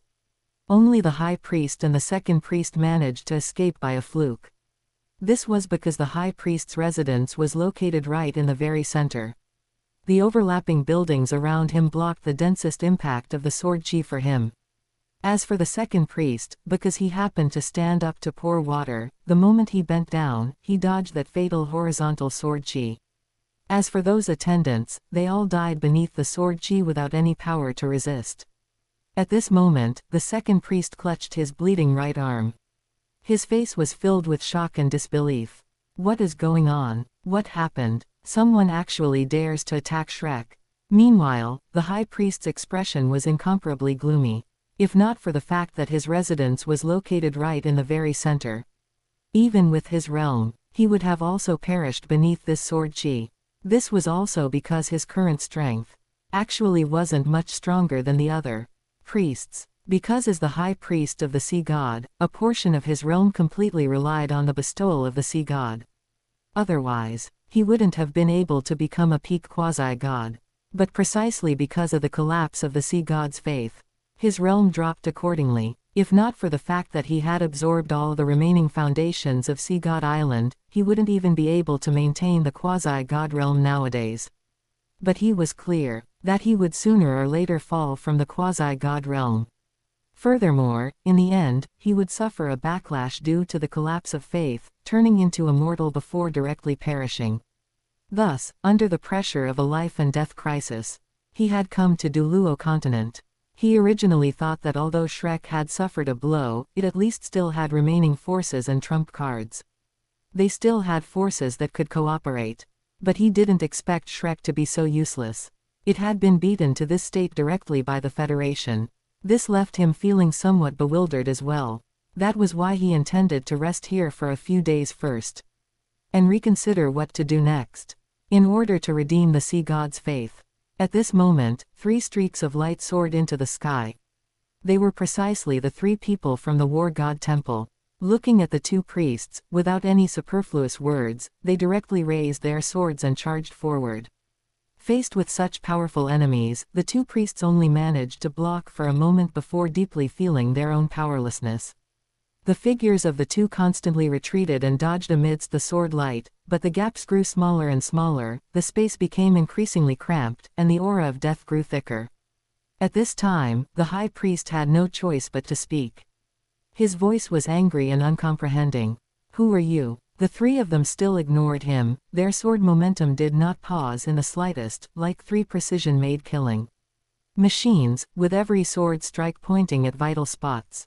Their purpose was simply to kill this group of people. Nothing more. Seeing this, the high priest's expression grew increasingly gloomy. Right at this moment, Suddenly, a brilliant azure blue light erupted from within his bosom. The sound of ocean waves resounded between heaven and earth following that. It was as if the entire ocean was surging forth from the void realm. Just as the three of them faced a formidable enemy, thinking that the high priest was about to unleash some terrifying trump card. The high priest, wrapped in this azure blue light, instantly fled toward the outside of Shrek Academy. The speed was as fast as lightning piercing the night sky, leaving a faint blue light trace in place. This left the second priest dumbfounded on the spot. Looking in the direction where the high priest disappeared, his face was filled with disbelief and despair. He opened his mouth and let out a heart-rending roar. No, he had been abandoned. He had become a discarded pawn used to attract the enemy. At this moment, the three of them also didn't expect that the high priest's trump card was actually used for escaping. They had originally thought that it was some kind of ultimate attack move and had prepared themselves for full defense. Unexpectedly, it was a means of preserving one's life and fleeing. The three looked at each other, silently exchanged a glance, and quickly made a decision. They planned to deal with the second priest first before going to hunt down the high priest. Thus, their sword lights turned back toward the second priest. A moment later, the high priest, who was already several thousand kilometers away from Shrek City, stopped amidst a desolate mountainous wilderness. He landed beside an old tree, leaning against the trunk and panting heavily. The azure blue light slowly dissipated, revealing his pale and exhausted face. He let out a sigh of relief. Fortunately, he had survived, although he paid a huge price. But at least he was still alive. Immediately afterwards, his expression turned gloomy once again. The damned Federation actually killed the priests of their sea god island. Those companions who had accompanied him for decades were wiped out just like that. The great sea god would sooner or later send down divine punishment to punish them, and those who blasphemed the gods and destroyed faith would ultimately pay the price for everything they had done. Chapter 160, Faith Apotheosis and Proving the Tao with Strength. Just as the high priest planned to find a place to rest in this desolate wilderness, a beam of light lit up the horizon. That light was very faint at first, like the first morning star rising on the horizon. The high priest frowned and looked over with a puzzled gaze. In just a brief moment, the light came much closer. The high priest also saw that there seemed to be a long spear within the light. Its entire body was silver white, with a faint golden halo flowing across the spear shaft. There were no superfluous carvings, no complicated patterns, only the simplest and purest sharpness. A long spear. Where did this long spear come from? Just as this thought formed in his mind. Boom! At that instant, it felt as if the entire heaven and earth were shaking. Rocks shattered. In the end, only a giant crater was left here. Wisps of white smoke were still rising from the edges. A moment later, 3 members of the War God Temple arrived here. They hovered in midair, their gazes falling upon the completely obliterated mountain forest and the huge deep pit, their eyes filled with shock. This, one of them said in a hoarse voice. His throat bobbed up and down, as if he did not know what language to use to describe the scene before him. The palace master nodded, looking with a complex gaze at the giant crater still drifting with smoke and dust, his voice solemn. It is the speaker. Yes, only their speaker could manage to cross endless distances to suppress and kill a quasi-god powerhouse. Some time ago, Grand Elder Long Yeyu of Shrek Academy died in the exact same way. She was similarly nailed to death by a long spear from 1,000 miles away. At this moment, the night wind blew across the top of the giant crater, carrying a scorching aura and fine dust.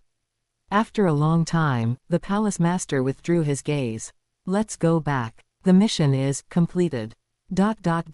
Meanwhile, on the rooftop of the Parliament building, the night wind gently brushed past, carrying the unique chill of Ming City's night. The city's lights spread out beneath his feet into a dazzling galaxy. At this moment, Chen Yu stood on the edge of the rooftop, withdrawing his gaze from the direction of Shrek City. In the distance, the sky that once belonged to Shrek Academy had returned to calm. There was only a hint of illusory energy fluctuation, like ripples on the water's surface finally settling into silence. Although he had sent 3 people, including a quasi-god, he still had to play it safe after all. After all, he was not entirely clear about the strength and trump cards of those priests on Sea God Island. Of course, no matter how high their strength or how strong their trump cards were, to him, they were all meaningless. Because in front of absolute strength, all trump cards were merely tools to buy time. But he was the federal parliament president after all. Running around every day for such trivial matters, was that appropriate? People who didn't know better would think he was a thug like Ming, who bore the title of Sea God Pavilion Master, braving wind and rain, rushing wherever there was fire. Therefore, as long as it did not involve matters of the divine rank, he would not easily make a move. Anyway, there were a large number of people under his command at his beck and call. Such as the War God Temple, the 8 Great Legions. All had powerhouses he had carefully cultivated, sufficient to cope with the vast majority of emergencies. It was a pity that existences at the peak quasi-god level were not so easy to cultivate. After all, a quasi-god and a peak quasi-god seemingly only differed by 2 words. In reality, a peak quasi-god had already walked to the limit of the mortal world on the path of a certain law. That was a profound comprehension of the laws of heaven and earth. Such as Chen Xinji's comprehension of the ocean and Yun Ming's comprehension of the spear, both were already at the limit of the mortal world, breaking through further. That belonged to the domain of gods. But under the premise of having no god realm gods to inherit a god position from, wanting to break through the limit of the mortal world was extremely difficult. As the saying goes, the master leads you through the door, but cultivation depends on the individual. But if no one leads you through the door, how can you cultivate? After all, without the guidance and legacy of predecessors, without the support and feedback of the God realm system, all of this needed to be explored from scratch. Therefore, generally speaking, existences who could create their own God position and become gods were truly peerless prodigies. They used their own talent and wisdom to forcefully carve out a path belonging to themselves. Of course, Yun Ming in the original work counted as half. He took a shortcut relying on the power of faith, using the thoughts of all living beings as a springboard. Bypassing that threshold, this was somewhat similar to the first-generation angel god, both relying on the faith of believers to maintain and enhance their god position rather than through their own comprehension and tempering. This also led to Qian Runshui's combat power being extremely low. She couldn't beat the sea god Tang San, let alone a Rakshasa god of pure combat power like Bibi Dong. Even Tang San himself. In the end, he also relied on the first-generation Asura god king making a move to give him a cheat to defeat Bibi Dong. Therefore, it was hard not to see the difference between proving the Tao through faith and proving the Tao with strength. The former was like borrowed fire, which could go out at any time. The latter was like a lamp lit by oneself. As long as the core was not extinguished, the light would not disappear. Thinking of this, Chen Yu's gaze also became slightly more serious. He gazed at the bustling lights beneath his feet, but in his heart, he was calculating more long-term matters. He suddenly thought that he himself needed to make subsequent preparations early on. Now the restriction set by Tang Hao was gone. That ceiling that once spanned over the heads of all spirit masters in the world had been completely shattered. Basically, over the next 10,000 years, there would inevitably be many peerless geniuses who could become gods appearing. By then, if there was no god realm to carry them, would everyone just retire in the Douluo plane? If they were not careful, it would be very easy to blow up the Douluo plane. After all, despite Tang San and Bibi Dong fighting for a long time 20,000 years ago, nothing happened to the Douluo plane. That was because they were both newly promoted gods and still belonged to second-generation gods, and their strength was simply weak to the extreme. Their combat upper limit was still within the range that the plane could bear. If it were a god like him who proved the Tao with strength, his own combat power was already higher than faith gods, plus he was a first-generation god who had 100% control over his own power. Although the Douluo plane wouldn't be blown open by him, he could casually cause devastating destruction to the entire plane. Even if it wasn't because he had split off many clones, keeping his main body's cultivation constantly at the peak quasi-god level. The Douluo plane might have been gone long ago. But he was him, and others were others. The gods born in the Douluo Continent in the future wouldn't be able to pull off the clone operation. They didn't have that foundation and conditions, nor did they have that awareness and patience.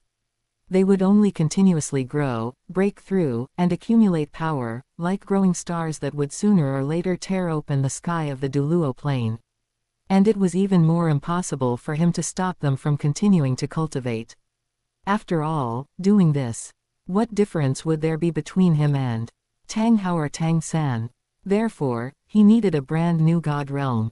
An order and home that belonged to the Douluo plane, to newly born gods, and even more so to a new era. Chapter 161, Conception of a New God Realm. As for the previous Douluo God Realm, out with the old, in with the new, right? Furthermore, Tang San had already become a good-for-nothing. How could the Douluo God Realm possibly win against other God Realms? And if other God Realms seize the right to speak, the new Great God Circle certainly wouldn't return to the Douluo plane according to Tang San's thoughts like in the original work.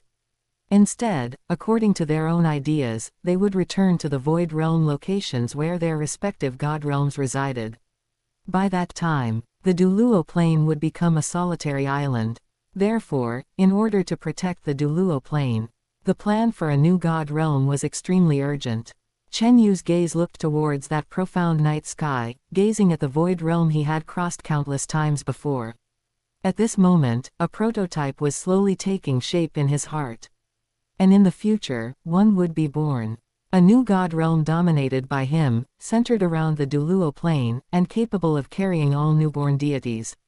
And that God Realm would no longer be shrouded by Tang San's shadow. Everyone would have the opportunity to become a true deity. The night wind continued to blow, causing the corner of his clothes to flutter slightly. At this time, Chen Yu withdrew his gaze, turned around, and walked towards the rooftop's door. His pace was calm and resolute. Just like a traveler who had already drawn a map in his heart, he took the first step towards an unknown journey. The lights of Ming City behind him were still brilliant. Just like tens of millions of stars reflecting on the earth, casting a warm and bright glow over his back. Meanwhile, Shrek Academy, Sea God Island. The figures of the three from the War God Temple had already left. Sea God Island plunged into silence once again. Only the architectural ruins cut through by sword chi were silently recounting the brief battle just now.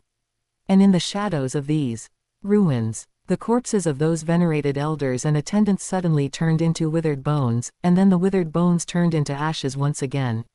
Everything seemed as if it had never happened. Inside the Sea God Pavilion, Ayin's right hand now held an extra dark red blood orb. That blood orb was beating slowly like a heart. Vaguely, desperate cries could be heard. This was a curse refined by her using the corpses and soul of that group of venerated elders and attendants. This was an extremely vicious secret technique, using the resentment and lingering souls of the dead as fuel to condense into a brand that could be applied within a living person's body. As for why she knew this evil soul master's secret technique, naturally, it was because the Holy Spirit cult had been able to pass down its legacy on the Douluo Continent for tens of thousands of years entirely due to her and Tang Hao guiding and supporting it from behind the scenes. They needed a force that existed in the dark. A force that was forever on the opposite side of Shrek, forever hunted down but never completely eliminated, in order to maintain the stability of the Sea God's faith. Otherwise, the mere Holy Spirit cult would have long been wiped out.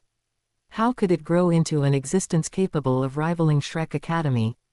Those secret techniques of the evil soul masters, many of them were, over the long years, passed down bit by her. Of course, these matters, Shrek Academy's side did not know about them. After all, Shrek Academy just needed to do what they, as the #1 academy of the Douluo Continent, ought to do. Educating students, cultivating genius, and maintaining their reputation.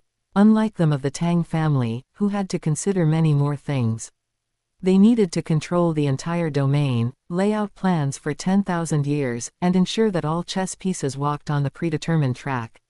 And the reason she suddenly refined this curse was also to have an extra layer of defense. Because once Yun Ming devoured the golden ancient tree, his cultivation and injuries would not only recover, But he would also take the opportunity to step into the realm of deities. Of course, it would be at most around a third-class god. After all, he lacked the legacy and support of a god realm, and could only rely on the energy accumulated by the golden ancient tree for 20,000 years to forcefully achieve a breakthrough.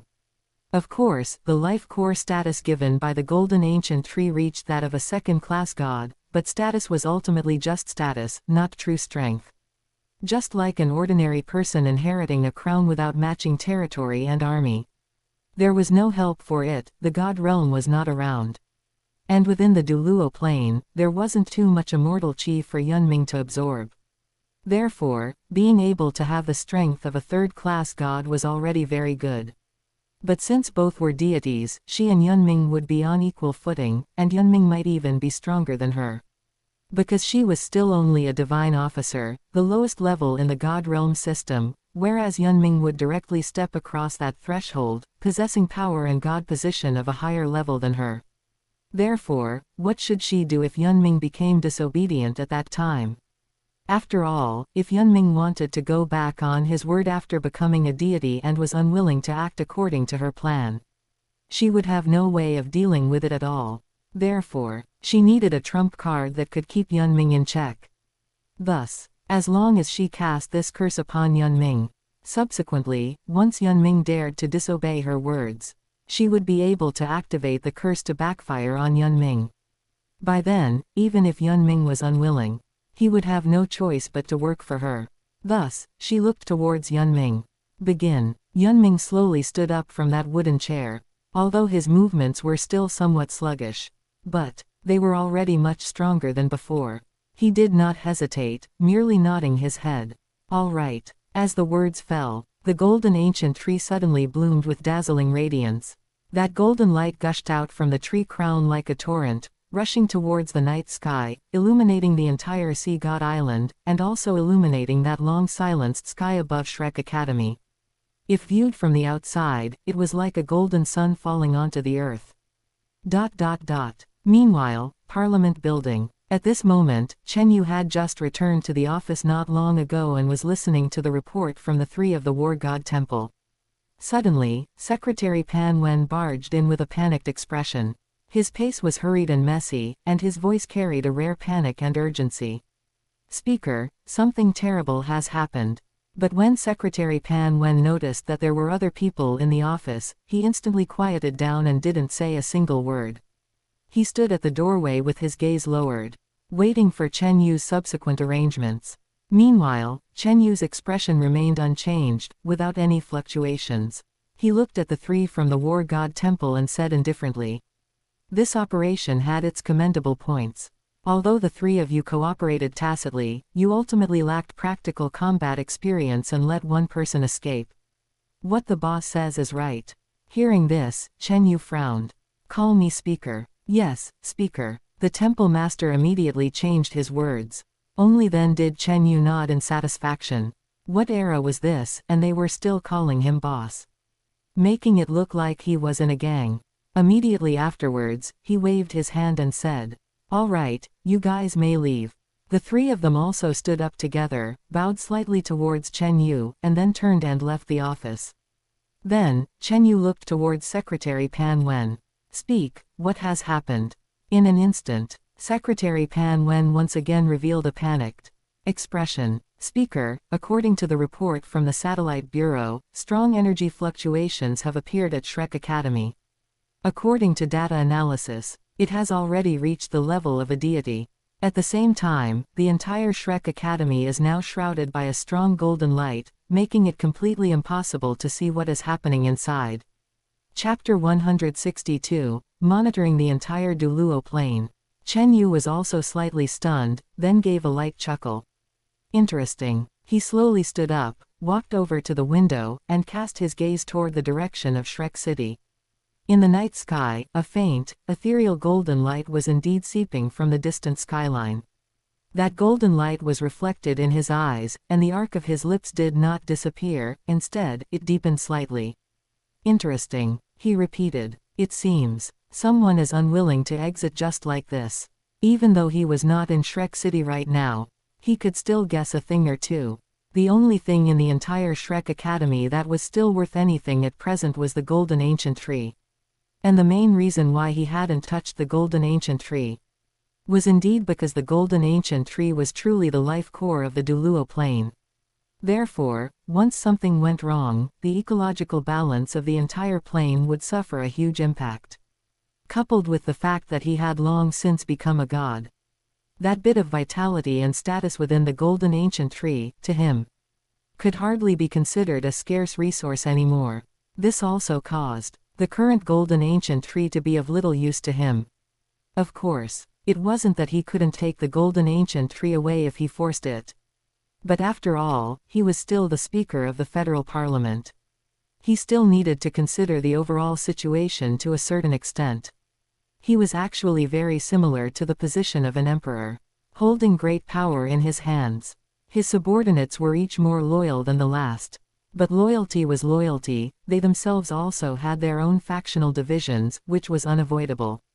For example, Secretary Pan Wen represented the interests of the Federal Parliament, while Ling Han represented the interests of the laboratory, and others represented the interests of their respective corresponding factions. Loyal. Of course they were all loyal, but they were merely loyal to him. This was very much like a multi-child family. And as the head of the family, he needed to take into account every child's thoughts. He couldn't possibly come out and say, if you don't get along well, I'll wipe you all out. That was too abstract. Therefore, in order to give himself some peace and quiet, he couldn't be bothered to take away the golden ancient tree. Whoever wanted it could fight for it themselves. Of course, essentially, it was still because the golden ancient tree was useless to him. After all, his current comprehensive strength had already reached the God-King realm, and there weren't many things that could move his heart. And useless things weren't worth wasting energy on. However, since someone was making trouble now, he might as well go take a look. Thinking of this, Chen Yu took a step forward. The world spun. In an instant, Chen Yu arrived above Shrek City. He hovered 1,000 meters high in the air, overlooking the Shrek Academy below, enveloped in golden light. His divine sense swept across everything in a split second. The vitality of the golden ancient tree was being extracted, the figures of Yin and Yunming on Sea God Island, as well as that rising aura that had already touched the threshold of a deity. He understood it all clearly in his heart. Yin was helping Yunming perform possession on the golden ancient tree, allowing Yunming to recover his injuries and charge towards the god position. Meanwhile, inside Shrek Academy, which was enveloped by the light, at this moment, the golden ancient tree bloomed with brilliant radiance. Those golden rays flowed down from the canopy-like substance, bathing the entire area in a warm and sacred halo. At the same time, the vast vitality within its body was being controlled by Yin, following the trump card Tang San had left behind inside it, pouring into Yunming's body like a flood. Now, Yunming had regained his youth. His withered, white hair became pitch black once more. His aged face also became full again. His cultivation base had also returned to the peak quasi-god realm. And it was even continuously rising. Just at this moment, a vast divine sense swept past in an instant. That strand of divine sense poured down from high altitude like an invisible giant wave, taking everything into view. Yin's expression changed instantly. She raised her head to look at the sky and cried out involuntarily. How could this be? So fast. Her voice was flustered and horrified. Just like a thief who was stealing, suddenly hearing the footsteps of the owner coming from outside the house. According to her thoughts, Chen Yu should have discovered the changes in Shrek Academy at least several hours later at the earliest. And several hours of time would have been enough for Yunming to finish absorbing the vitality of the golden ancient tree, and then they could leave and find a place to slowly refine it. But now, they had just started, and Chen Yu arrived immediately.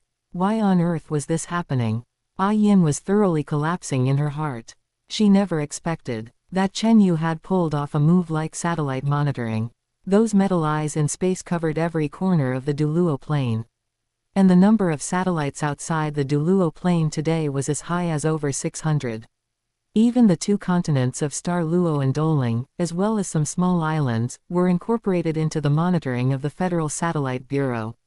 Not to mention, the Federation, as Chen Yu's territory. had over 200 satellites monitoring it in real time. Therefore, the two of them making trouble stealthily versus making trouble right in front of Chen Yu actually made no difference. But she still quickly suppressed the panic in her heart. Soon, after a brief thought, she also made up her mind. She was merely a divine official, and it was simply impossible for her to defeat Chen Yu and avenge her husband's death. But after Yunming absorbed the golden ancient tree, he would be at least a third-class god, or even become a second-class god. And by then, her revenge for her murdered husband could be avenged. Everything that was lost would be reclaimed by Yunming's fists. Of course, Yin's judgment was also based on the strength Chen Yu currently displayed on the surface. Because of the backlash from the power of faith, Tang Hao had fallen from the status of plain master. At that time, his injuries were already quite severe, and even his cultivation had reverted to the realm of a divine official. Therefore, even though Chen Yu killed him, it could not prove that Chen Yu's strength was very strong. Therefore, according to Yin's thoughts, Chen Yu was either a third-class god or a second-class god. Otherwise, would Chen Yu still need to rely on the power of faith to backlash Tang Hao? After all, a first-class divinity was a powerful existence far surpassing the plain master. And if Chen Yu really was a first-class god, he would completely not be cowed by Tang Hao, who was still the plain master. Therefore, there was no need at all to resort to petty actions and use the power of faith to backlash Tang Hao. One could only say, Yin's thoughts made a lot of sense. It was just a pity that she was ultimately limited by knowing too little information to make a true judgment. Thus, Yin also flew up into the clouds. Her emerald green figure, like a leaf supported by the wind, passed through those golden rays and the night, arriving before Chen Yu. She looked at Chen Yu, her gaze filled with resentment. Chen Yu, she said coldly. She even wished she could perish together with Chen Yu. Meanwhile, Chen Yu's expression remained calm and faint. A mere divine official, wasn't worth him showing any expression. He looked at Yin with a calm gaze, as if watching a passing, irrelevant wind. Yin, the blue-silver emperor. It seems you are unreconciled. The anger in Yin's eyes deepened, and her voice trembled slightly due to excitement. Chen Yu, if it weren't for you, Brother Hao wouldn't have fallen from being the plain master, and he wouldn't have died. It's all your fault. Chapter 163, The World Can Turn Without Anyone. Chen Yu nodded and casually complimented himself. You don't need to compliment me. I know I'm very strong. In an instant, Yin was dumbfounded. The expression on her face changed from anger to bewilderment, and then from bewilderment to a stunned look as if she had been choked. She hadn't expected Chen Yu to answer this way. For a moment, she had a trance-like feeling as if her soul emergence was occurring. Originally, she had prepared a stomach full of words, ready for a thorough confrontation with Chen Yu. But Chen Yu's answer left her completely dumbfounded. Why didn't Chen Yu feel ashamed? Why could Chen Yu be so righteous and bold about it? Yin spoke again. But before she could finish speaking, a fist resembling the stars appeared before her eyes, as if all things in heaven and earth were about to shatter along with it. That fist carried a majesty that transcended power and speed, like the first light at the beginning of the universe, compressing all space into that single point. Yin's pupils contracted sharply. She didn't even have time to feel fear, to resist, or to cry out.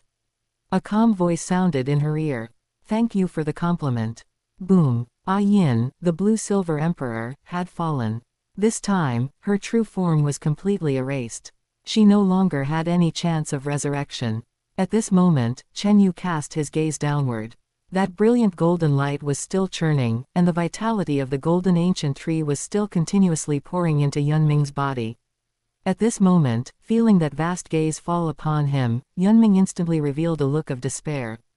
He could feel the weight of that gaze, as if the entire sky were pressing down upon his head. He abruptly raised his head to look at the sky, his newly rejuvenated face written full of shock and fear.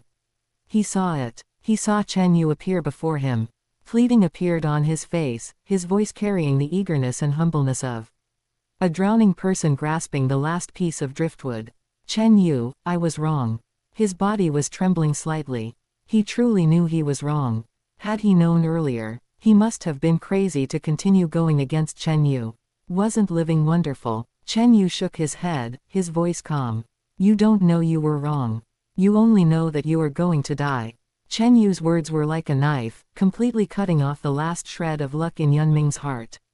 Hearing this, a look of madness appeared in Yun Ming's eyes, his face twisted, and his voice became sharp and urgent. Chen Yu, you cannot kill me. The golden ancient tree is about to collapse, and I will serve as the new life core. Once I die, the entire Douluo plain will welcome its doom. His voice carried a desperation akin to casting all caution to the wind, as if he wanted to bet all his remaining chips. He believed this threat was enough to make Chen Yu hesitate out of caution, enough for him to find a glimmer of life in a desperate situation. As if echoing Yun Ming's words, that golden ancient tree, which had grown in Shrek Academy for over 20,000 years, emitted an invisible cry of grief. Like an elegiac song about to come to an end. Then the entire trunk instantly exploded, transforming into countless golden dots of light, drifting and dissolving slowly in the night sky like fireflies dancing all over the sky. The golden ancient tree thus dissipated. Its power, its status. Both completed their final transfer at this moment. All of it surged into Yun Ming's body. And as the new life core, Yun Ming's aura also suddenly surged violently. As long as he was given time, he could step into the god realm he dreamed of. To this, Chen Yu's expression remained indifferent. His voice rang out calmly, as if stating an unshakable fact. You can take a look. When you die, is the Douluo plain still here or not? Saying this, Chen Yu threw a punch. This punch possessed only the most extreme, unadorned power, returning to simplicity and truth. Like towering mountains standing firm. Like rushing rivers flowing forward. Like the alternation of the sun and moon.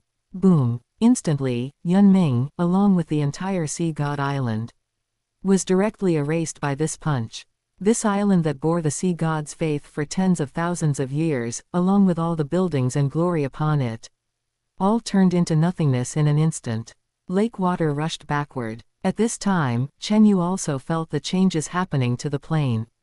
The life core had fallen. The plane's vitality began to dissipate. That dissipation was like spring fading away, becoming slower and weaker. But Chen Yu merely raised his hand and grabbed into the void realm, his movement casual and natural, like picking a fruit from a tree.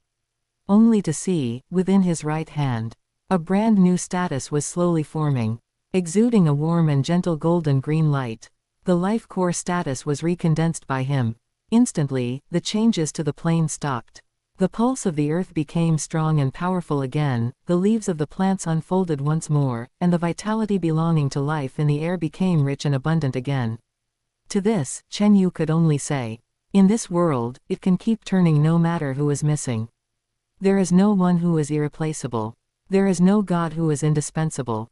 No one can make the entire plane be buried with them. However, at this moment, Chen Yu also frowned slightly. Who should this life core be given to? Leng Yaoju or Leng Yulai? Those two faces surfaced in his mind. One dignified and gentle, the other bright and passionate. Meanwhile, the giant ship carrying the delegation arrived at the Star Luo Empire. That unfamiliar continent was slowly unfolding its outline in the morning light. Crowds surged on the port, flags fluttered, like a new scroll waiting to be opened. The sea breeze blew across the deck, ruffling the Federation's flag, blowing toward that land, about to be touched by the Federation's will. The next day, Star Luo City, Morning Court. Morning light poured in through the colored glass windows, spreading out bands of mottled light and shadow on the mirror-smooth ground. The style of this palace was completely different from the Federation's parliament building. Flying eaves and upturned corners, vermilion pillars and golden tiles. Everywhere carried the heaviness and majesty of an ancient dynasty. Inside the Grand Hall, civil and military officials lined up on both sides, dressed in court attire, standing solemnly. Behind the beaded curtain with lowered tassels, Dai Tianling, Emperor of the Star Luo Empire, sat upright on the imperial throne, his face calm and his gaze profound.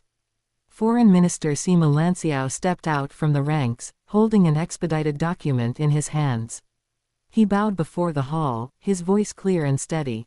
Your Majesty, news has come from Halen City that the Sun Moon Federation has dispatched a delegation, which is currently waiting at the port of Halen City.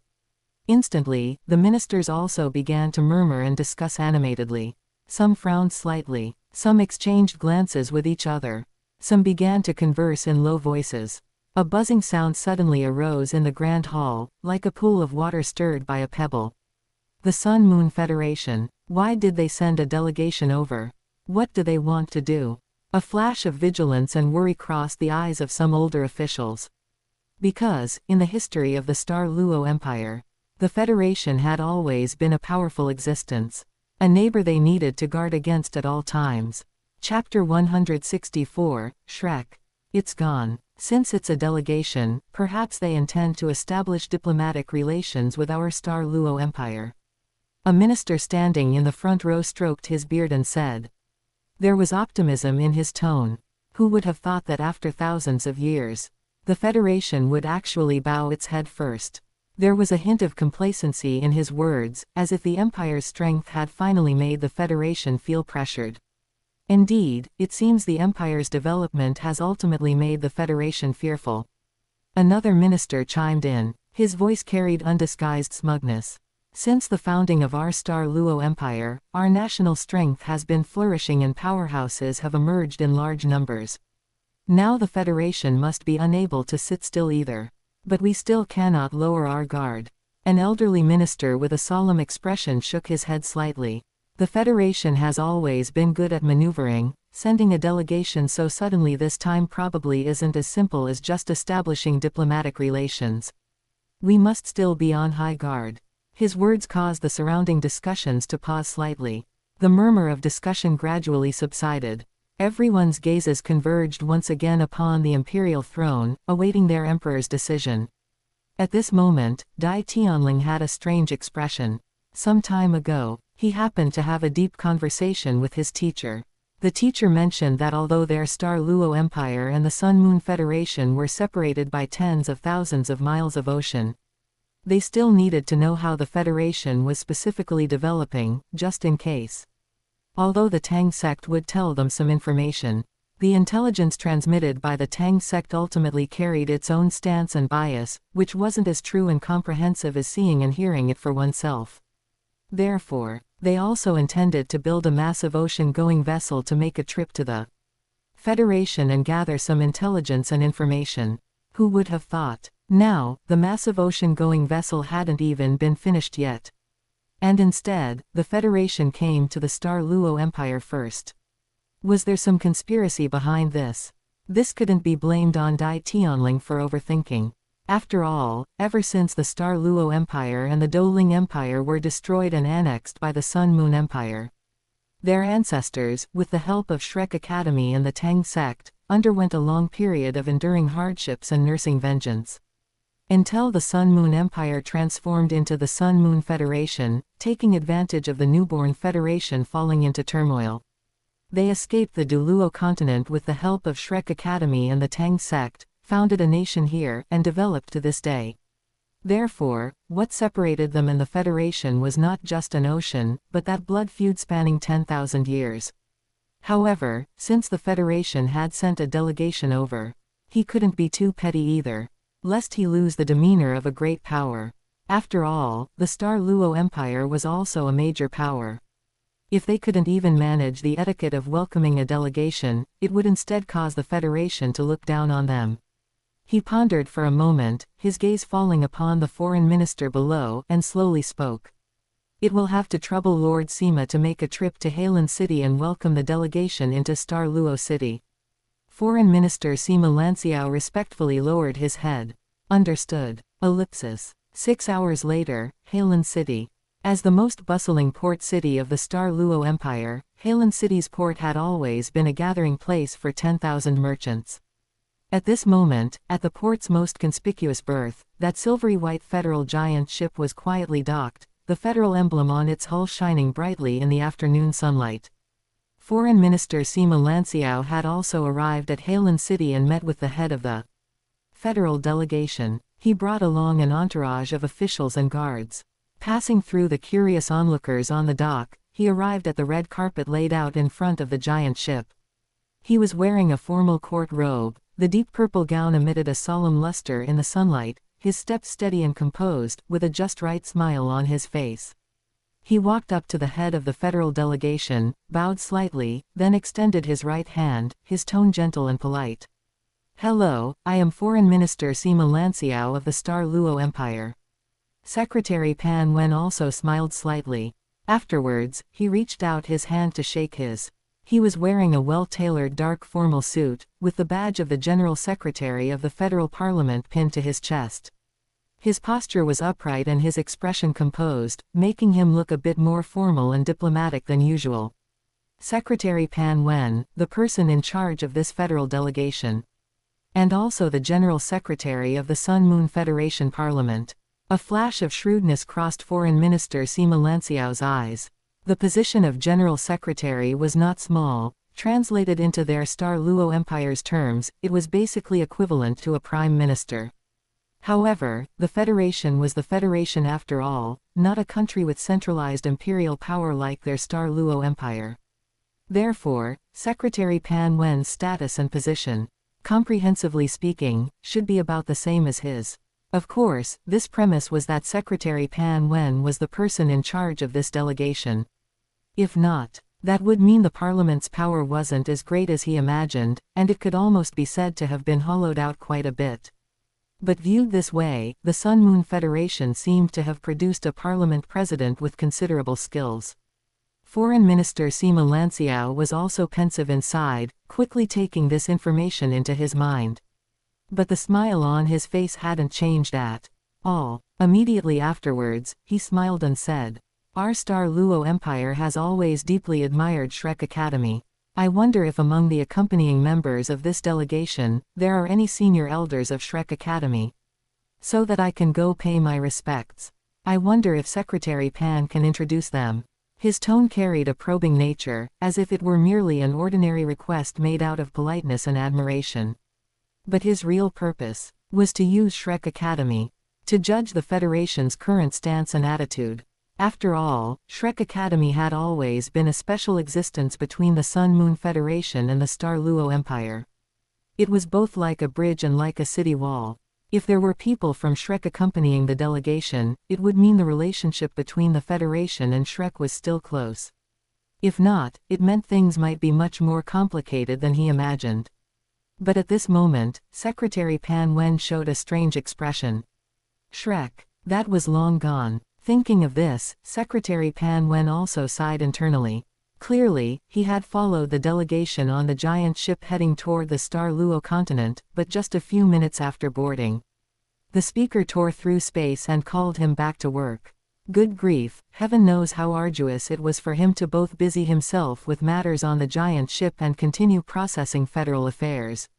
How arduous it was. Thinking of this, Secretary Pan Wen also felt sorrowful for his head of fine hair that was starting to fall out crazily.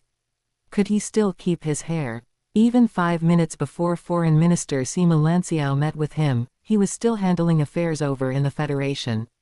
Thus, he casually waved his hand, his tone bland and casual, as if he were merely stating a most ordinary daily occurrence. Minister Sima probably won't have the chance. Shrek Academy violated federal laws and has now been sealed off.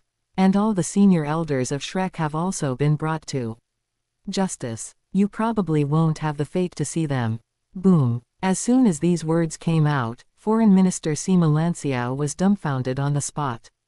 What did it mean that Shrek Academy violated the Federation's laws, and then a group of senior elders were brought to justice? Chapter 165, We Still Have Long Yu. Was he dreaming? When did the Sun Moon Federation get so arrogant? They even dared to touch Shrek. Have they gone mad? Furthermore, touching them aside, they actually succeeded. At this moment, his mind was in complete chaos. The basic framework of his cognition, built over many years, was collapsing. You must know that Shrek Academy had stood proudly on the Douluo Continent for 20,000 years. It was not just an academy. It was even a symbol, a sign, a behemoth that even the Star Luo Empire royal family had to handle with care. But now, someone actually told him that this behemoth had been sealed and brought to justice. Like a fish pressed down on a chopping board. It vanished just like that. In the end, Foreign Minister Sima Lanciao didn't even know how to answer, and could only let out 2 dry laughs. But the laughter carried obvious panic and bewilderment. Then he hurriedly cupped his fists in farewell and turned to leave, his retreating figure faintly revealing a trace of wretchedness. As Secretary Pan Wen watched Foreign Minister Sima Lanciao's fleeing figure at this moment, the corners of his mouth also curled up. He wasn't steady enough after all. He could be shocked into such a state over even this trivial matter. At this moment, he completely forgot as well that he, too, had once been immensely astonished. At this moment, a sea breeze blew past, stirring a few strands of hair at his temples. He subconsciously touched the top of his head. Fortunately, his hair was still there. Ellipsis. A moment later, Foreign Minister Sima Lanciao, who had left early, hurriedly contacted Dai Tianling. Soon, the Soul Guidance communication was connected. Foreign Minister Sima Lanciao also reported the information he had just learned from Secretary Pan Wen. Shrek Academy had been destroyed. Instantly, the other end of the communication remained silent for a long time.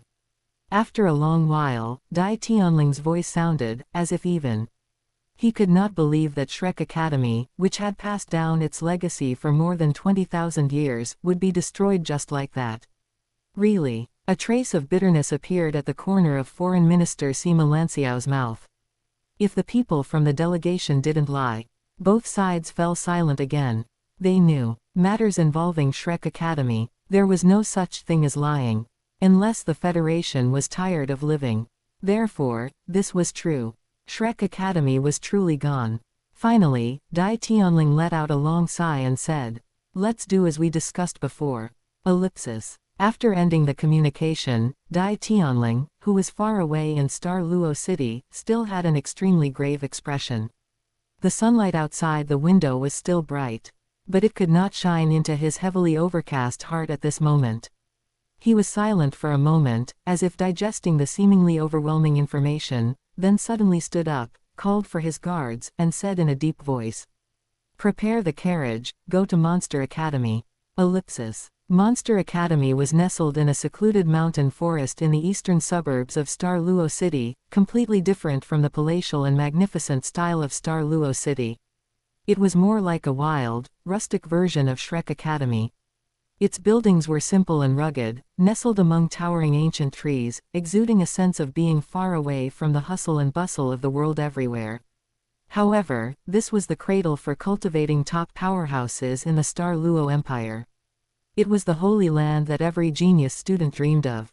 Soon, Dai Tianling arrived at Monster Academy. Traveling light and simply without alerting too many people, he brought only 2 personal guards to the headmaster's office deep within the academy. The door was not closed. But he still gently knocked on the door frame. Inside the headmaster's office, an elderly man was sitting behind the desk, holding an ancient scroll in his hands, with a gentle and calm expression. Hearing the knock, he raised his head, and when his gaze fell on Dai Tianling, a trace of imperceptible surprise flashed in his eyes. "Your Majesty rarely visited Monster Academy personally." Thus, he put down the scroll in his hand and gestured for Dai Tianling to sit down. Dai Tianling then repeated the information transmitted by Foreign Minister Sima Lanciao word for word. Shrek Academy was sealed, and the senior elders were brought to justice. He spoke very slowly, as if every word he uttered cost him a portion of his strength. NC's gaze subsequently became increasingly solemn. In those eyes that were originally as gentle as spring water, a slowly approaching storm was now reflected. He was the headmaster of Monster Academy, the #1 person in the Star Luo Empire, a 98th rank Super Douluo, and bore the title Douluo of Holy Dragon. He had lived for more than 100 years. And had also seen countless changes in the winds and clouds. But at this moment, his heart was also extremely complex. He had once thought that Shrek Academy would be as unshakable as the sun, moon, and stars. But now, that 10,000-year holy land vanished just like that. And according to his own deduction, he probably still had a few years before making a breakthrough to limit Douluo. But whether he broke through now, it seemed to be useless anyway. After all, even Shrek Academy could be destroyed. How terrifying must the Federation's strength be nowadays?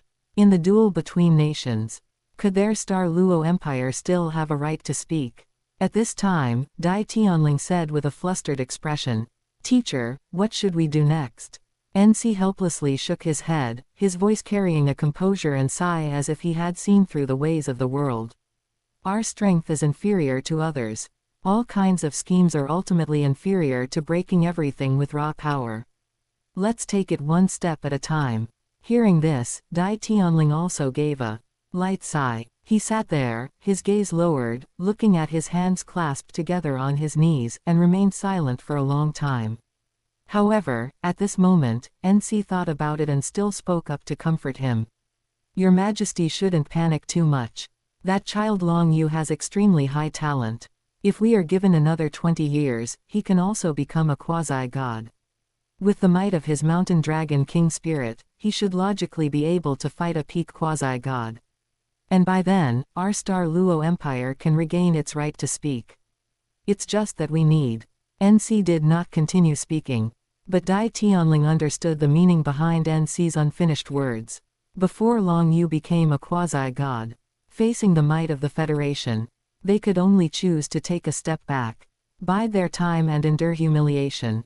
Trade time for space. Trade forbearance for the future. Biding our time, huh? Dai Tianling sighed with emotion. So be it. Everything is for the Empire. He stood up, slightly bowed toward NC, and then turned and walked out of the office. At this moment, Dai Tianling stood in the corridor, took a deep breath. Then, he strode forward. His pace was a bit steadier than when he came, but it was also a bit heavier than when he came. Ellipsis. Meanwhile, the Halen City Grand Hotel. After completing the handover with the Star Luo Empire, they would board the Soul Guidance train tomorrow to head to Star Luo City. Tonight, they would rest at the hotel. At this moment, inside Secretary Pan Wen's room, Chenggu Dongfeng and the other two also arrived. The atmosphere was quite heavy as well.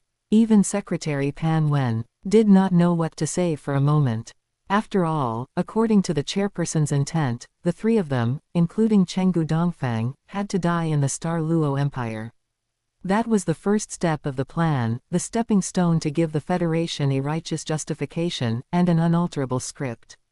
But in the morning, Chenggu, dieting, traveled around the Star Luo Empire. Then he discovered that the vast Star Luo Empire surprisingly didn't even have a single limit Douluo. Chapter 166 Arrival of the Demon Queen. This left Chenggu dieting dumbfounded as well. No, how was this supposed to make him die? If he, a dignified veteran quasi-god, were to die at the hands of a super Douluo, he would probably be laughed at for the rest of his life. That scene would simply be too hideous to look at. He looked at Secretary Pan Wen, his expression complex. Secretary Pan, I have looked into it carefully. Over here in the Star Luo Empire, the strongest person is merely a level 98 super Douluo. He paused for a moment. Tell me, if I, a dignified quasi-god, die at the hands of a level 98 person. If word of this gets out, does the Chenggu family still want any face? Secretary Pan Wen heard this and also wore a bitter smile. He knew what Chenggu dieting said made sense. If Chenggu dieting died in the Star Luo Empire like this, then let alone the face of the Chenggu family, the entire Federation would be laughed at until their teeth fell out. As for the chairperson, that is indeed how the instructions were given. He deliberated on his words. But what you said is indeed a problem. How about I ask the chairperson for further instructions? Hearing this, Chenggu dieting also wore a bitter smile. Sorry to trouble you. It's no trouble. It's all for the Federation. Secretary Pan Wen pacified him with a sentence, then took out his dedicated Soul Guide communicator. He pressed an encryption button, and the communicator emitted a low hum before connecting. And after connecting, Secretary Pan Wen's expression turned serious, and he recounted Chenggu dieting's worries point by point. The Star Luo Empire didn't even have a limit Douluo, and the highest cultivation level, the level 98 Holy Dragon Douluo NC, was completely incapable of killing a quasi-god under reasonable circumstances. Therefore, if this problem is not resolved, the entire plan would develop loopholes. Furthermore, it would cause the sacrifice of the Chenggu family to lose its proper value. At this moment, far away on the Douluo Continent, Chen Yu was standing on the top floor of the Parliament building. The night was as dark as ink. The light spread out beneath his feet into a brilliant river of stars. His gaze looked toward the direction of the star Douluo Continent, as if separated by the boundless sea, seeing everything that was about to happen on that land. His voice was calm and composed. There is no need to worry. During the last operation to annihilate the Holy Spirit cult, the Holy Spirit cult leader, the Demon Queen, happened to be away and thus managed to survive by a fluke. And the Satellite Bureau has monitored the Federation for a long time without finding any trace of the Demon Queen. Coupled with the fact that your voyage to the Star Douluo Empire this time was calm all the way. Therefore, if I guess correctly, the Demon Queen is either in Star Douluo or Douling. Thus, as long as the Federation launches its trouble, and those people in Star Douluo are driven to desperation by then, the Demon Queen will inevitably appear. At this moment, Secretary Pan Wen was also shocked. The fingers holding the communicator tightened slightly. His pupils reflected the night scenery and starlight outside the window. He hadn't expected the chairperson's seemingly casual layout. Had actually calculated everything. The Changgu family, the Holy Spirit cult, the Star Douluo Empire, and even the Douling Empire were all within the chessboard game. Acting according to the chairperson's plans. Those decisions he thought were mere coincidences, those events he thought were accidental, were actually carefully arranged steps. Such tactical strategy was truly terrifying. He muttered involuntarily, his tone carrying the shock of seeing a chess game that had not yet finished, yet whose outcome was already known. Is this also within your calculations? The communicator's side fell silent for a moment, and then Chen Yu's faint response came over. He did not answer directly, but said in a calm tone, as if stating a simple truth. No matter which era, information is always the most valuable thing. Therefore, the more one knows, the naturally easier it is to deduce everything one wants to know. And at this moment, Secretary Pan Wen was also shocked to the point of being speechless. Afterwards, Chen Yu's voice continued to sound. When the time comes, the three great navies will cooperate with you. Secretary Pan Wen's face revealed a fanatical expression, his voice carrying the piety and firmness of a believer responding to a deity. As you command. And then, Secretary Pan Wen suddenly thought of the operation where the chairperson kept pulling him back to the Federation during this period, his gaze abruptly becoming vacant. He spoke cautiously. Chairperson, so the reason you kept making me travel back and forth between the giant ship and the Federation was also to prevent the Demon Queen from attacking the giant ship and causing my death. From the other end of the communication came a light chuckle. Having followed me for so many years, you've finally become a bit smarter. Instantly, Secretary Pan Wen was left in a trance, shaken by this message. Finally, he said earnestly, "Please wait for my good news." Good. Then Secretary Pan Wen pressed the end call button, the light on the communicator slowly extinguished, and the room became quiet again.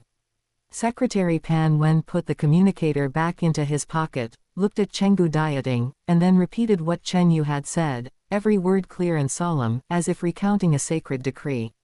His expression was serious, and his gaze was earnest. Senior Chenggu, I will have to trouble you next. At this moment, Chenggu dieting was also shedding tears of old age. He hadn't expected that Chen Yu would actually give the Chenggu family their final mercy, letting him die in a way that confronted the Holy Spirit cult leader, the Demon Queen, rather than dying at the hands of the trash in the Star Douluo Empire. Never mind that both were deaths, but different ways to die. The posthumous reputation would be completely different. Perishing together with the evil soul masters of the Holy Spirit cult, no matter what, the world would pity their Chenggu family a fraction more. The foundation that was shaken because their Chenggu family withdrew from the Spirit Pagoda would be reinforced in this battle for the Federation. This would also allow the Chenggu family to still have the opportunity to slowly return to their current status in the future. Such a great courtesy could not go unrewarded. Chenggu dieting's voice was firm and solemn. Secretary Pan, please rest assured. The chairperson is so magnanimous, I, Chenggu dieting, will certainly not let him down.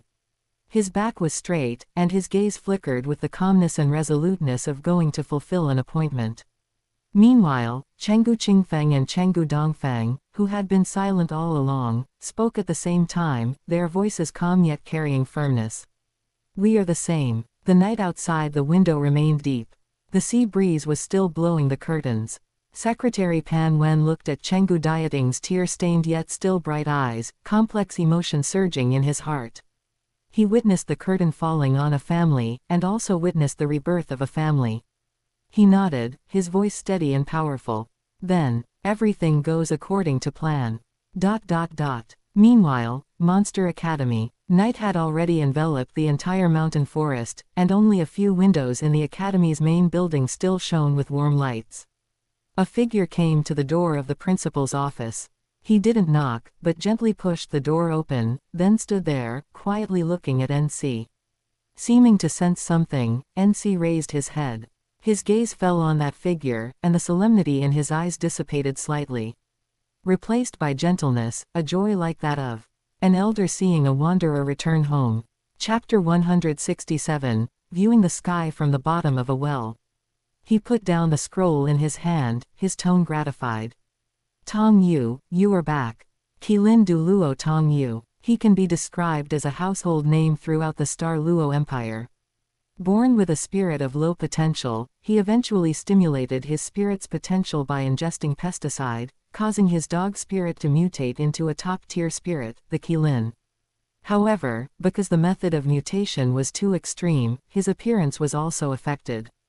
There are scales all over his body, including his face. Those scales present a 5-colored hue. Dazzlingly colorful. Therefore, he looked very ugly. At this moment, he looked at NC, nodding slightly, his voice low and calm. "Dean, I am back." However, a trace of regret flashed through NC's eyes. But he did not reveal that regret, and his tone remained as gentle as before. "I remember you saying you planned to travel around the Empire to find the opportunity to step into Limit Douluo. A major event once happened to this Qilin Douluo. In short, he killed someone. Back then, NC was also furious, personally bringing Tong Yu back to Monster Academy, rebuking him for his impulsiveness, and almost executing him on the spot. But in the end, NC still hesitated. After all, how difficult of a matter was it to cultivate a Super Douluo? And Tong Yu was not only the pride of Monster Academy, but also the future pillar of the Empire. However, this matter could not go without an explanation either. The victim's family members were waiting for an explanation. The citizens paying attention to this matter were also waiting for the Empire's justice. Thus, after careful discussion with officials, NC made a compromise judgment on Tong Yu.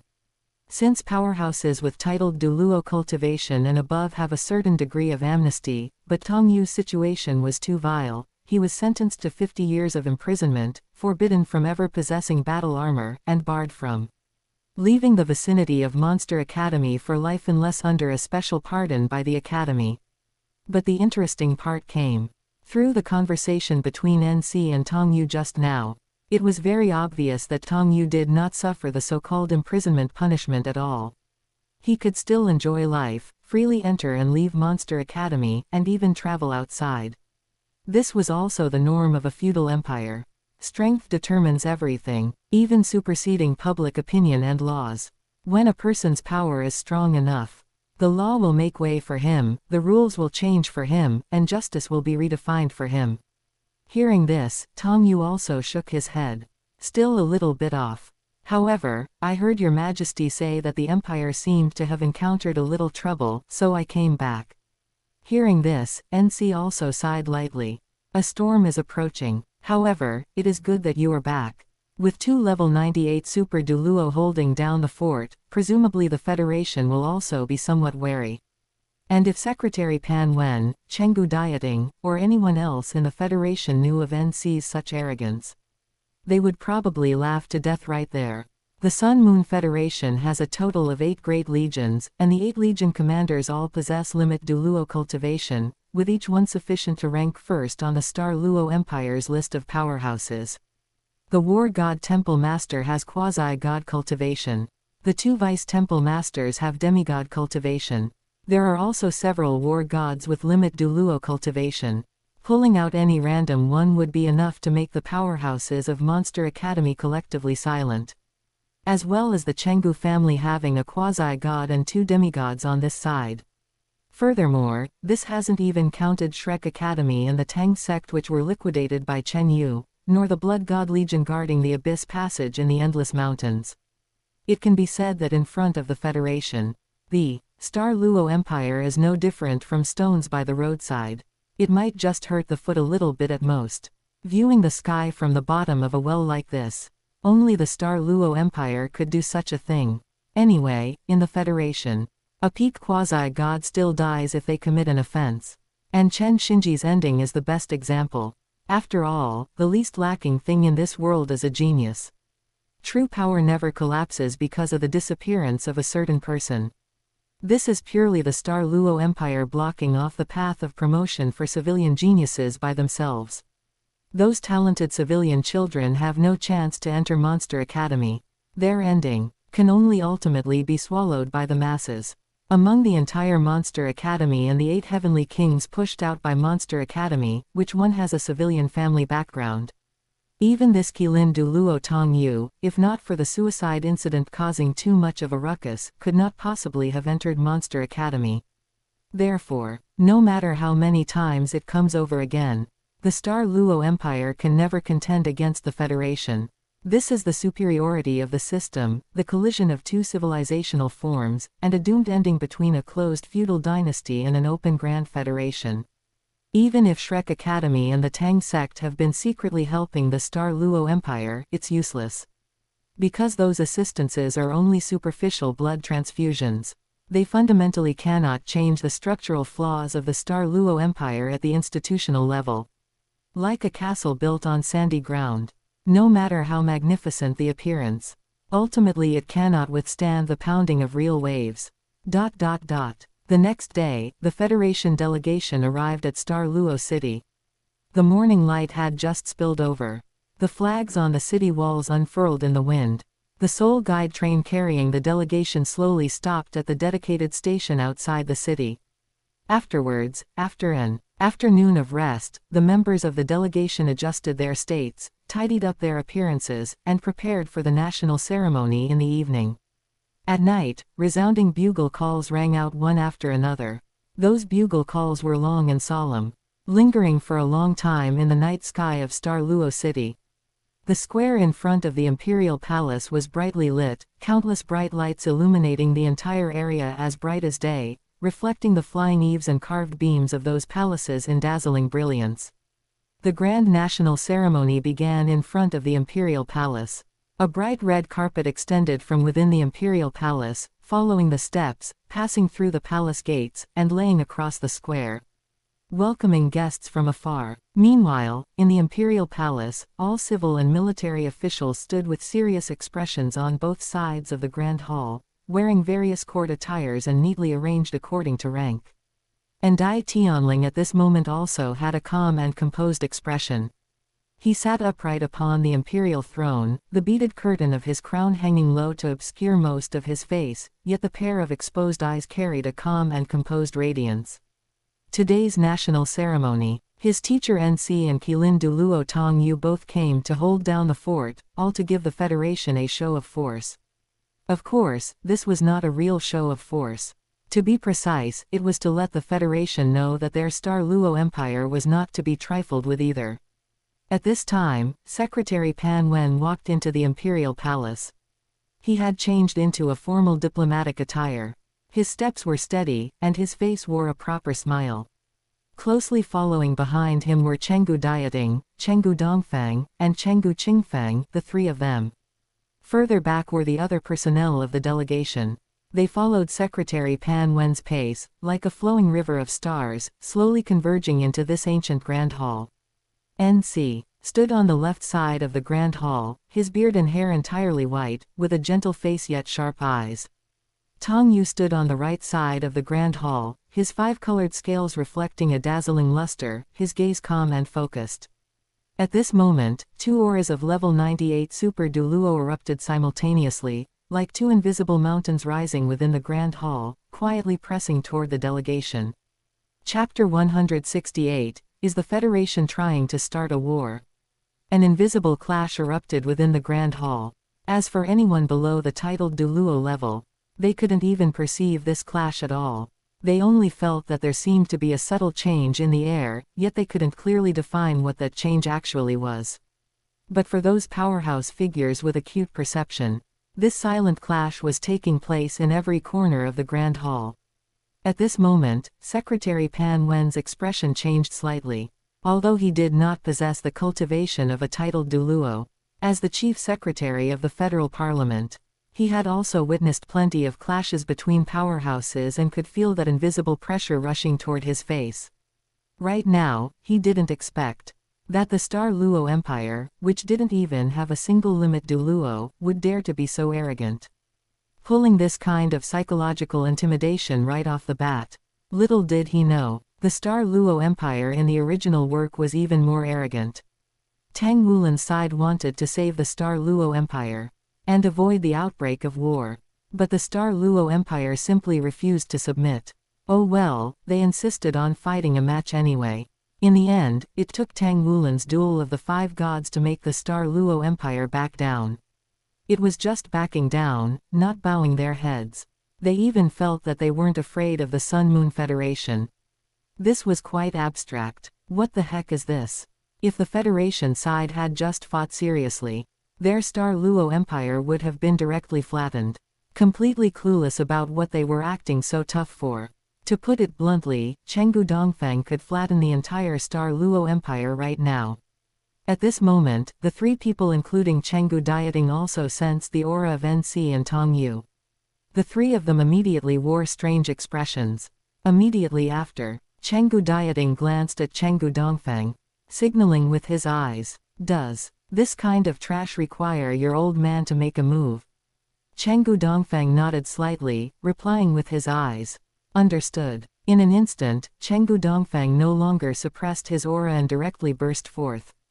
The might of a demigod soared into the skies, carrying an irresistible, mighty force. It directly swept away the combined effort of NC and Tong Yu, and casually pushed them back down.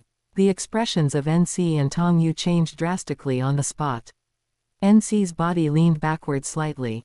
Tong Yu's pupils shrank abruptly. How is this possible? A demigod. The federal delegation actually has a demigod. Are they out of their minds? Sending a demigod over, are they trying to start a war?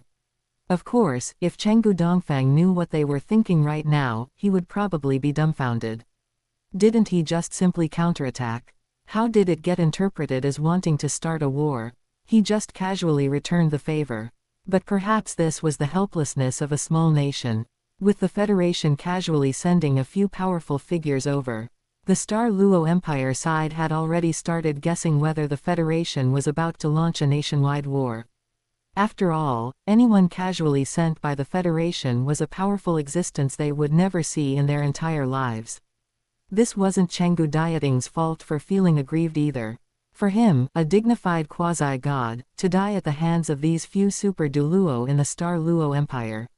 He would probably truly become the most trashy quasi-god in history, the kind that people would bring up at any time and mock mercilessly. Standing behind Secretary Pan Wen and watching the shocked expressions of NC and Tong Yu, he let out a silent sigh in his heart. With just this bit of strength, they still wanted to learn how to intimidate people. Isn't this a joke? If this were replaced by Chen Yu, he would definitely drop a line. Batman said he won't catch you anymore. You can go back to Gotham, clown. Or rather, Batman, the clown is here, come and catch him quickly. ... At this moment, the state ceremony was still proceeding. The musicians played a solemn welcoming tune. The melodious melody echoed under the dome of the palace. The gazes of the civil and military officials remained converged on the members of the delegation, and no one noticed that the invisible clash had already come to an end. Secretary Pan Wen still maintained a smile and an unhurried pace, as if the person who had just been probed by the auras of 2 rank 98 Super Douluo wasn't him. Chenggu Dongfeng also retracted his aura, as if nothing had ever happened. On this side, Tong Yu and NC also quietly left the Grand Hall. Taking advantage of the gap when everyone's attention was focused on the state ceremony process, the two of them walked along the side corridor of the palace, passed through several side doors, and arrived at a secluded room. After the door was closed, most of the hustle and bustle outside was blocked out, leaving only the faintly audible music echoing between the walls. At this moment, Chen Yu looked worried with tightly locked brows, his gaze carrying obvious anxiety and unease. "Teacher, the Federation sent a demigod over. What should we do next?" His voice was suppressed very low. Because, in his long cultivation career, a demigod was an existence he had never faced before. Furthermore, the oppressive feeling contained within that aura was more terrifying than any powerhouse he had ever seen. NC's gaze was solemn as he slowly spoke. "Rest assured, although a demigod is strong, after all, they are merely a single demigod. If our Star Luo Empire goes all out, we can still suppress them. And for the Federation to send a demigod is probably their limit. After all, reaching the demigod level requires a certain comprehension of the law." He paused for a moment. "Furthermore, demigods are precious. The Federation will not easily let a demigod take risks overseas." Hearing this, Chen Yu also nodded in agreement. Even their Star Luo Empire didn't have a single limit Douluo of their own, how could the Federation possibly have so many demigods? Moreover, even if the Federation sent 2 more limit Douluos later, he was confident that after he became a limit Douluo, it would be enough to take on 2 at once. Soon, the state ceremony concluded, and both sides exchanged state letters.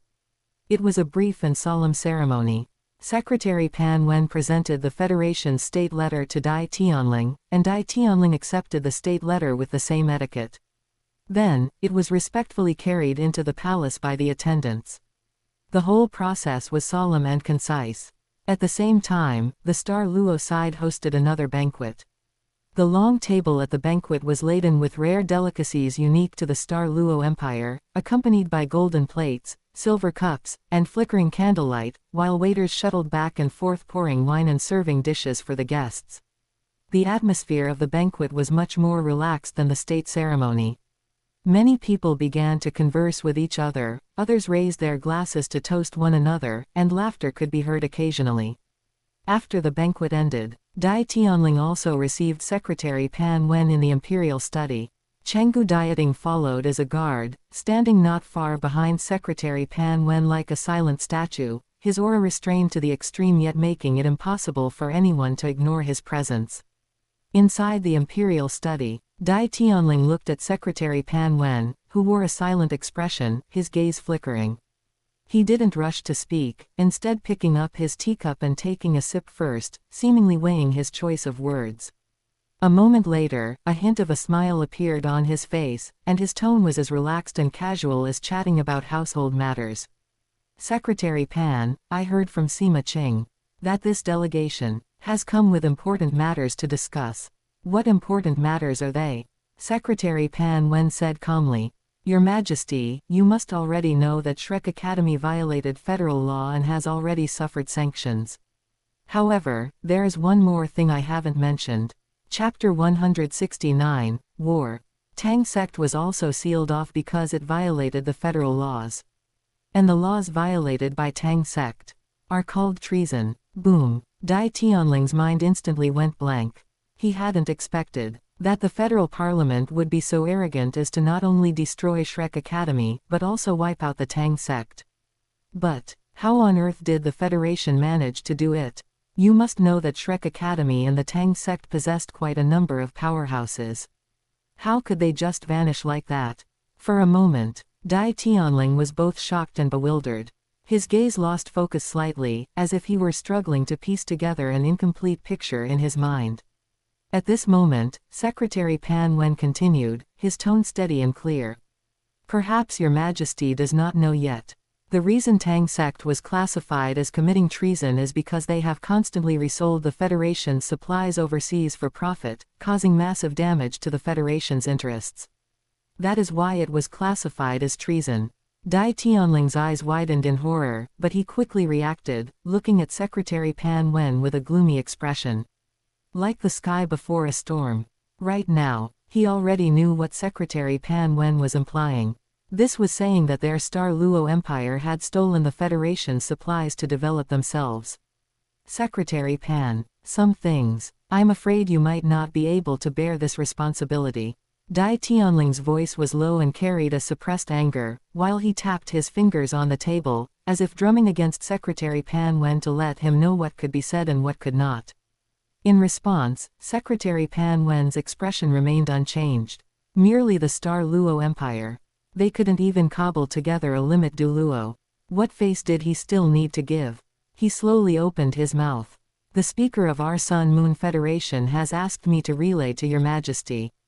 Either compensate the Federation for its losses over these thousands of years, or go to war. Boom. Dai Tianling was so enraged that his face turned crimson, and he abruptly waved his right hand, flinging the cup in his hand out. The exquisite porcelain cup shattered against the wall. Shards splattered everywhere. Tea trickled slowly down the wall. His voice carried an extreme, suppressed fury and majesty. Good. What a fine federation. You want war, right? We shall satisfy your request. Someone, see them out. Several imperial guards hurried in, looking at Secretary Pan Wen with vigilant gazes. Secretary Pan Wen merely gave a light hum, wearing a look of utter disdain. He didn't say much else. He just calmly turned around and walked towards the door. Chenggu Dieting followed closely behind. At this moment, NC's figure slowly walked out from behind the bookshelf. He had been there all along, taking every word of the conversation just now into his ears. He looked at Dai Tianling and let out a light sigh.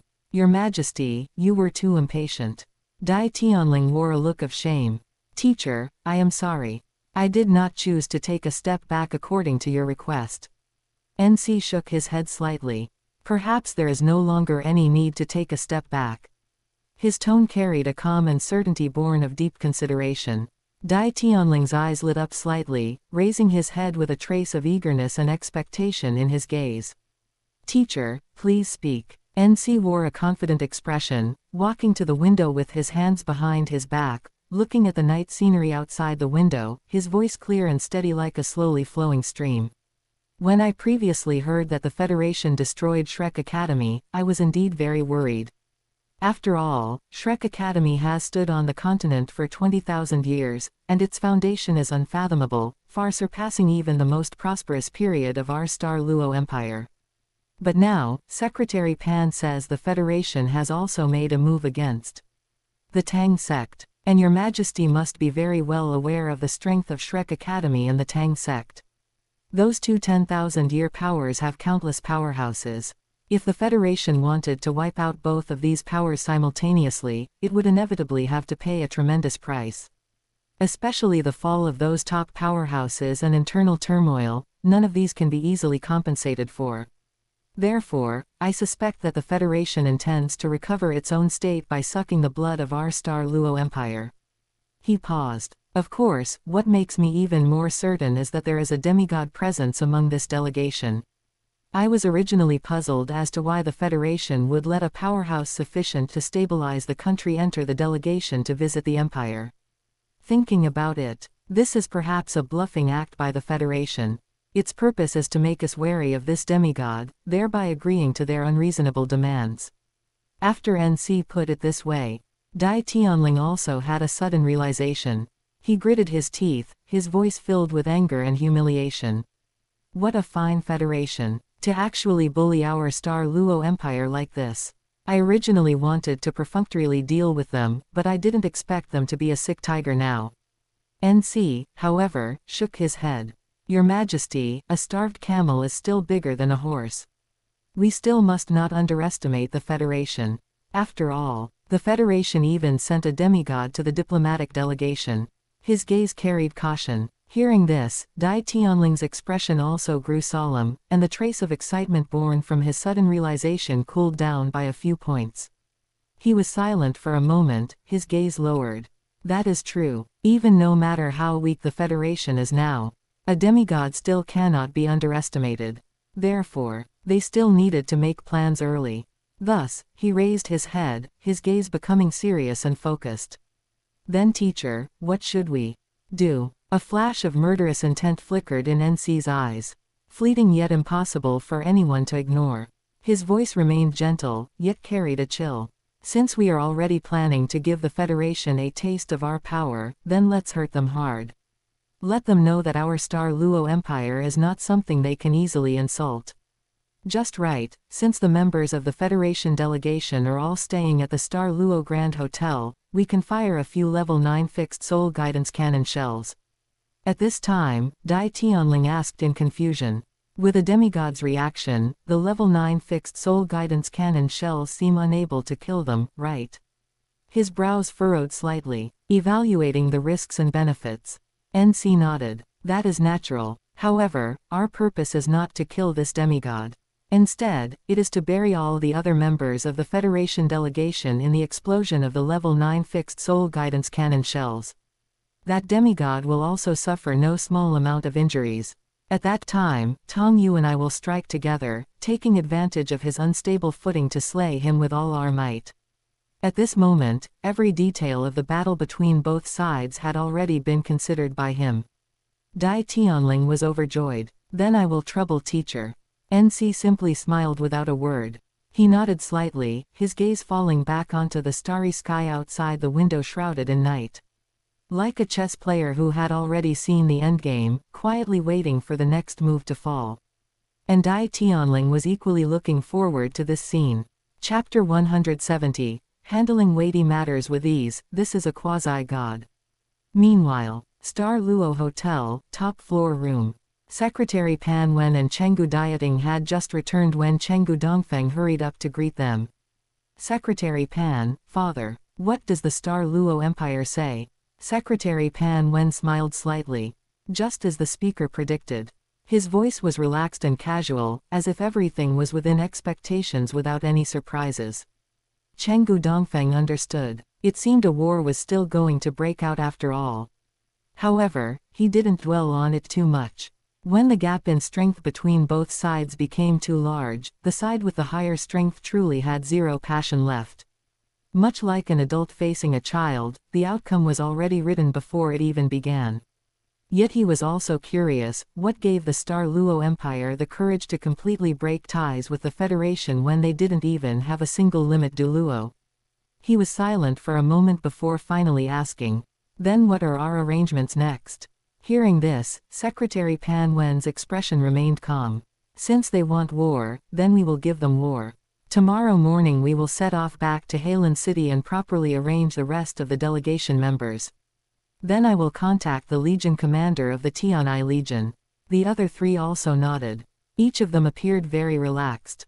Some leaned against the backs of their chairs, while others walked to the window to gaze at the night view, as if they were experiencing not a diplomatic conflict, but an ordinary conversation. After all, under normal circumstances, starting a war wasn't as simple as just saying it.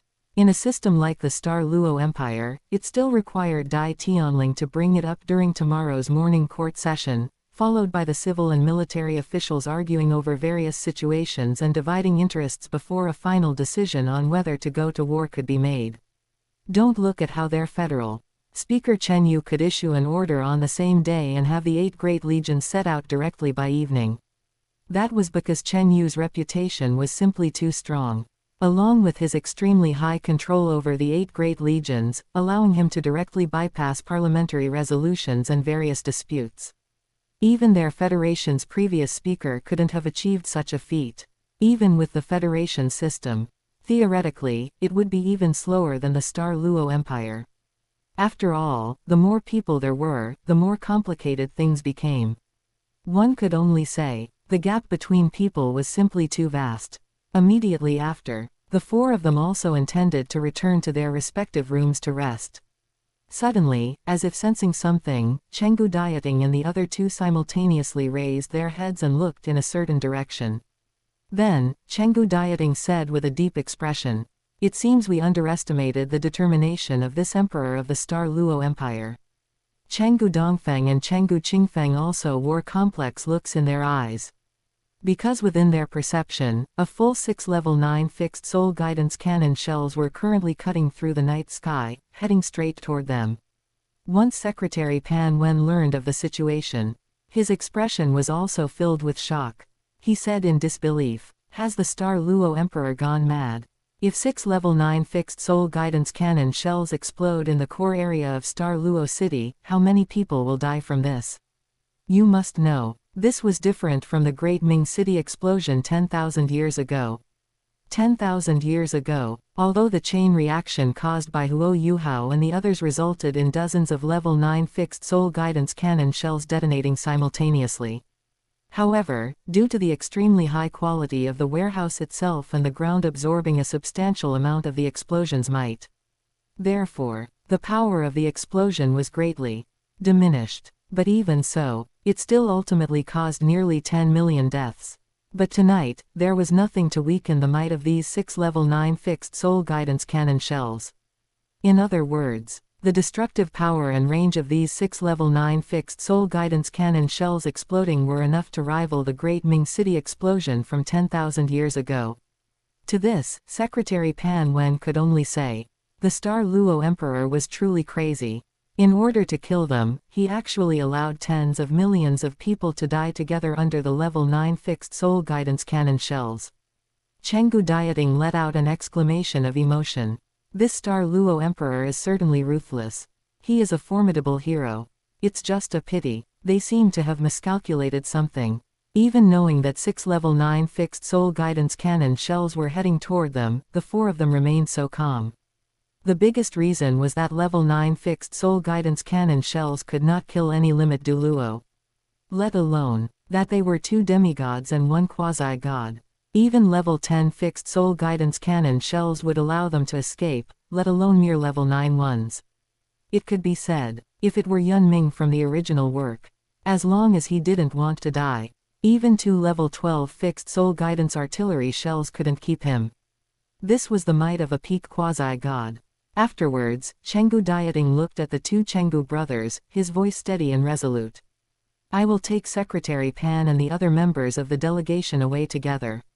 As for the Star Luo side, I'll leave it to you 2 brothers. Understood. Chenggu Dongfeng and Chenggu Qingfeng said in unison. Chenggu Dieting nodded and looked at Secretary Pan Wen. Secretary Pan, let's go. As he spoke, he raised his hand and directly tore open space. A fissure silently opened in the air, its edges shimmering with a faint light. Secretary Pan Wen stepped in. Then, the 3 of them used teleportation to directly bring over the rest of the delegation members who were already resting or not yet resting, and entered the fissure together. Effortless. This was the power of a quasi-god and demigods. The law of space was a law that only those who reached limit Douluo could comprehend. Just like Long Xiaoyao from 10,000 years ago who had torn space short distances a few times. And Dtn, the beast god, could tear space long distances multiple times and directly descend to save people. After all, the strength of the yin and yang complementary soul cores was right there. It was just that back then, everyone didn't finally divide the minor realms among limit Douluos. Of course, Chenggu Dieting could only manage to tear space first before being able to teleport others. After all, the upper limit of a quasi-god was right here. If it were a peak quasi-god, they could directly perform teleportation while carrying people around them, though there was a limit to the number, just a few. But if it were Chen Yu, even when he was still at the peak quasi-god stage, he could directly teleport with hundreds of people. One can only say, there is also a gap among limit Douluos. Moments later, the fissure closed. The delegation members had all departed. Subsequently, the 6 level 9 fixed soul guidance cannon shells arrived simultaneously. Boom! At that instant, heaven and earth seemed to lose their voice, plunging into an eternal silence. Then, that silence was torn apart. Torn apart by an indescribable force, a scorching shockwave spread crazily outward from the core of the explosion, like an invisible giant hand grinding everything it touched into dust. The earth groaned and roared. Everything between heaven and earth trembled. The light of the explosion was like a rising sun, devouring the Star Luo Hotel and everything around it. That light was blazing to the extreme, almost surpassing the limit of human vision. Chapter 171, Star Luo City Massive Explosion. In an instant, Star Luo City seemed to have become a place where hell descended. The matchlessly terrifying explosion almost instantly swept across more than a third of the area of this number 1 city on the Douluo Continent. Those once bustling neighborhoods were completely erased in an instant, like a torn-up scroll. The intense shockwave almost swept through the entire city. Countless dirt and rocks splashed about, and countless fragments rose into the air. At this moment, the sun and moon lost their light, and the world changed color. Tens of millions of people in their sleep died in this massive explosion. Those people lying in bed, sitting at tables, and sleeping peacefully at home didn't even have time to open their eyes or let out an exclamation before they were engulfed together by the scorching light and terrifying shockwave. Their bodies turned to flying ash in an instant, their homes turned to ruins in an instant, and their names were buried within the rising smoke and dust. Countless living people looked at this scene. They wept bitterly. The crying echoed among the ruins, like a sorrowful wind passing through broken walls, like the earth itself was weeping for them. That weeping resounded through the clouds. And at this moment, the core area of this explosion only had a giant crater left. The original location of the Douluo Grand Hotel had completely disappeared, along with the surrounding streets and buildings, all transforming into a deep, steaming depression. Moments later, two figures soared into the sky. They were precisely NC and Chen Yu. They flew rapidly from the direction of the Imperial Palace, hovering above the giant crater, their gazes falling upon that completely erased land. At this moment, Chen Yu's expression was slightly pale. Is this the might of a level 9 fixed soul guidance cannon shell? Teacher, did we overestimate them? Even a quasi-god couldn't possibly survive under this kind of might, right? His gaze swept across the ruins. But besides scorched earth and wreckage, there was nothing. NC was also slightly startled. Although their Douluo Empire possessed quite a few level 9 fixed soul guidance cannon shells, they had never used them. After all, level 9 fixed soul guidance cannon shells were the Empire's foundation and could not be used lightly. Therefore, he had actually never witnessed the explosive power of a level 9 fixed soul guidance cannon shell. Thus, he had underestimated the explosive power of a level 9 fixed soul guidance cannon shell. Afterward, he thought for a moment and said, "The power of the level 9 fixed soul guidance cannon shell is indeed a bit beyond my imagination. Presumably that quasi-god of the federal delegation should have fallen in the explosion. Let's go back." At this moment, NC also planned to go back and discuss with Dai Tianling how to suppress this public anger at tomorrow's court meeting. After all, so many people had died. The Empire had to give an answer. Not to mention, this explosion had also affected quite a few noble families. He calculated inwardly, it would be better to pin this explosion on the Federation. By then, they could also use this as an excuse to start a war and annex the Federation in one fell swoop. Yes, annex the Federation. Ever since witnessing the power of the level 9 fixed soul guidance cannon shell, he had concluded that no one in this world could survive under this kind of explosion. But their Douluo Empire still had more than 30 level 9 fixed soul guidance cannon shells. They were not afraid that the Sun-Moon Federation wouldn't be wary. By then, they would give an eye for an eye, and teach the Federation a lesson. But at this moment, a calm voice sounded. "Where do the two of you plan to go?" The next moment, Chenggu Dongfeng's figure walked out from the Void Realm. His pace was calm, and his expression was as ordinary as usual, as if the explosion just now that almost destroyed a city had nothing to do with him. In an instant, NC and Chen Yu were also shocked. Chen Yu even blurted out, "How is that possible? How could you possibly survive an explosion of this level?" Chenggu Dongfeng was also speechless. Weren't they just 6 level 9 fixed soul guidance cannon shells? Even if he didn't use teleportation to leave, resisting them head-on wouldn't be a big deal. After all, as the master of the Spirit Pagoda, he had a level 10 defensive spirit tool on him, coupled with his quasi-god level spirit power reserves. Truly resisting head-on would at most consume a bit more spirit power. Not to mention, once one stepped into Limit Douluo, teleportation became standard equipment. It was simply impossible to be hit by a level 9 fixed soul guidance cannon shell. That is, only in a small place like the Douluo Empire. If it were changed to the Federation, let alone 6 level 9 fixed soul guidance cannon shells, even dozens would be useless. You must know that the Federation had developed through 10,000 years. The spirit tool array system had long since developed and matured. If spirit tools in the past could only be driven by a single person and thus were restricted by individual cultivation, thereby affecting the might of the spirit tools. But spirit tool arrays were different. Every spirit master was a node. Thousands of low-rank spirit masters joining hands to drive a defensive spirit tool meant that even a quasi-god had no way to break through it in a short time. And so, Chenggu Dongfeng sighed in his heart for the second time. What kind of remote backwater place was this Star Luo Empire?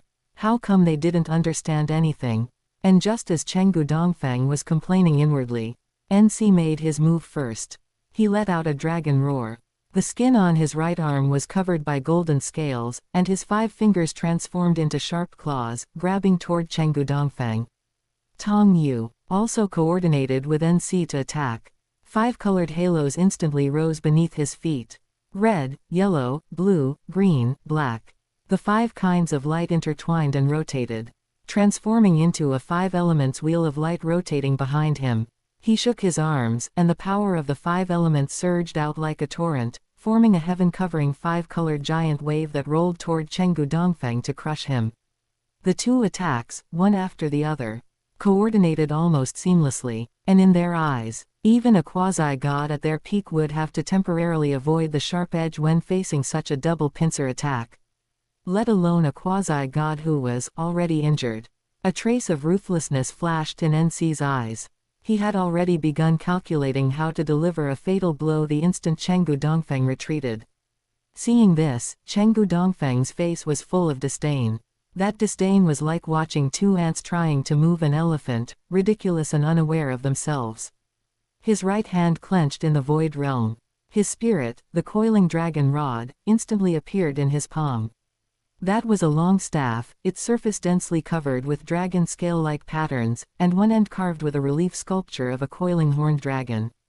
The moment the coiling dragon rod appeared, an even more domineering dragon might than NC's dragon roar instantly permeated the surroundings. Like a sleeping giant dragon opening its eyes, causing heaven and earth to tremble slightly at that very moment. The sound of the dragon roar resounded through heaven and earth. That sound was deep and long, carrying an unquestionable majesty as if coming from the source of all things. Surging straight into the sky. Whether it was NC or Chen Yu, both felt a tremor from the depths of their souls within that dragon roar, as if facing an existence far older and more powerful than anything in their memories. Chenggu Dongfeng's movements were extremely simple and extremely fast. He only flicked the coiling dragon rod forward. But the moment that staff was flicked out, the shadow of a giant dragon faintly emerged in the void realm behind him. Its dragon head held high, its dragon body stretching out. Like a giant dragon soaring through the sky. Chapter 172, Foolish Emperor. With a swing of the coiling dragon rod, it was like a dragon searching the heavens. The power of the 5 elements trembled the instant it made contact with the staff's shadow, shattering like broken-colored glaze, transforming into colorful specks of light dancing all over the sky. As for Chen Yu, it was as if he had been struck by a giant boulder. He violently spewed a mouthful of fresh blood, his body flying backward. He heavily crashed down into the distant ruins, stirring up a cloud of dust and debris. NC's expression also instantly turned one of shock. Only then did he realize. The demigod before him wasn't injured at all.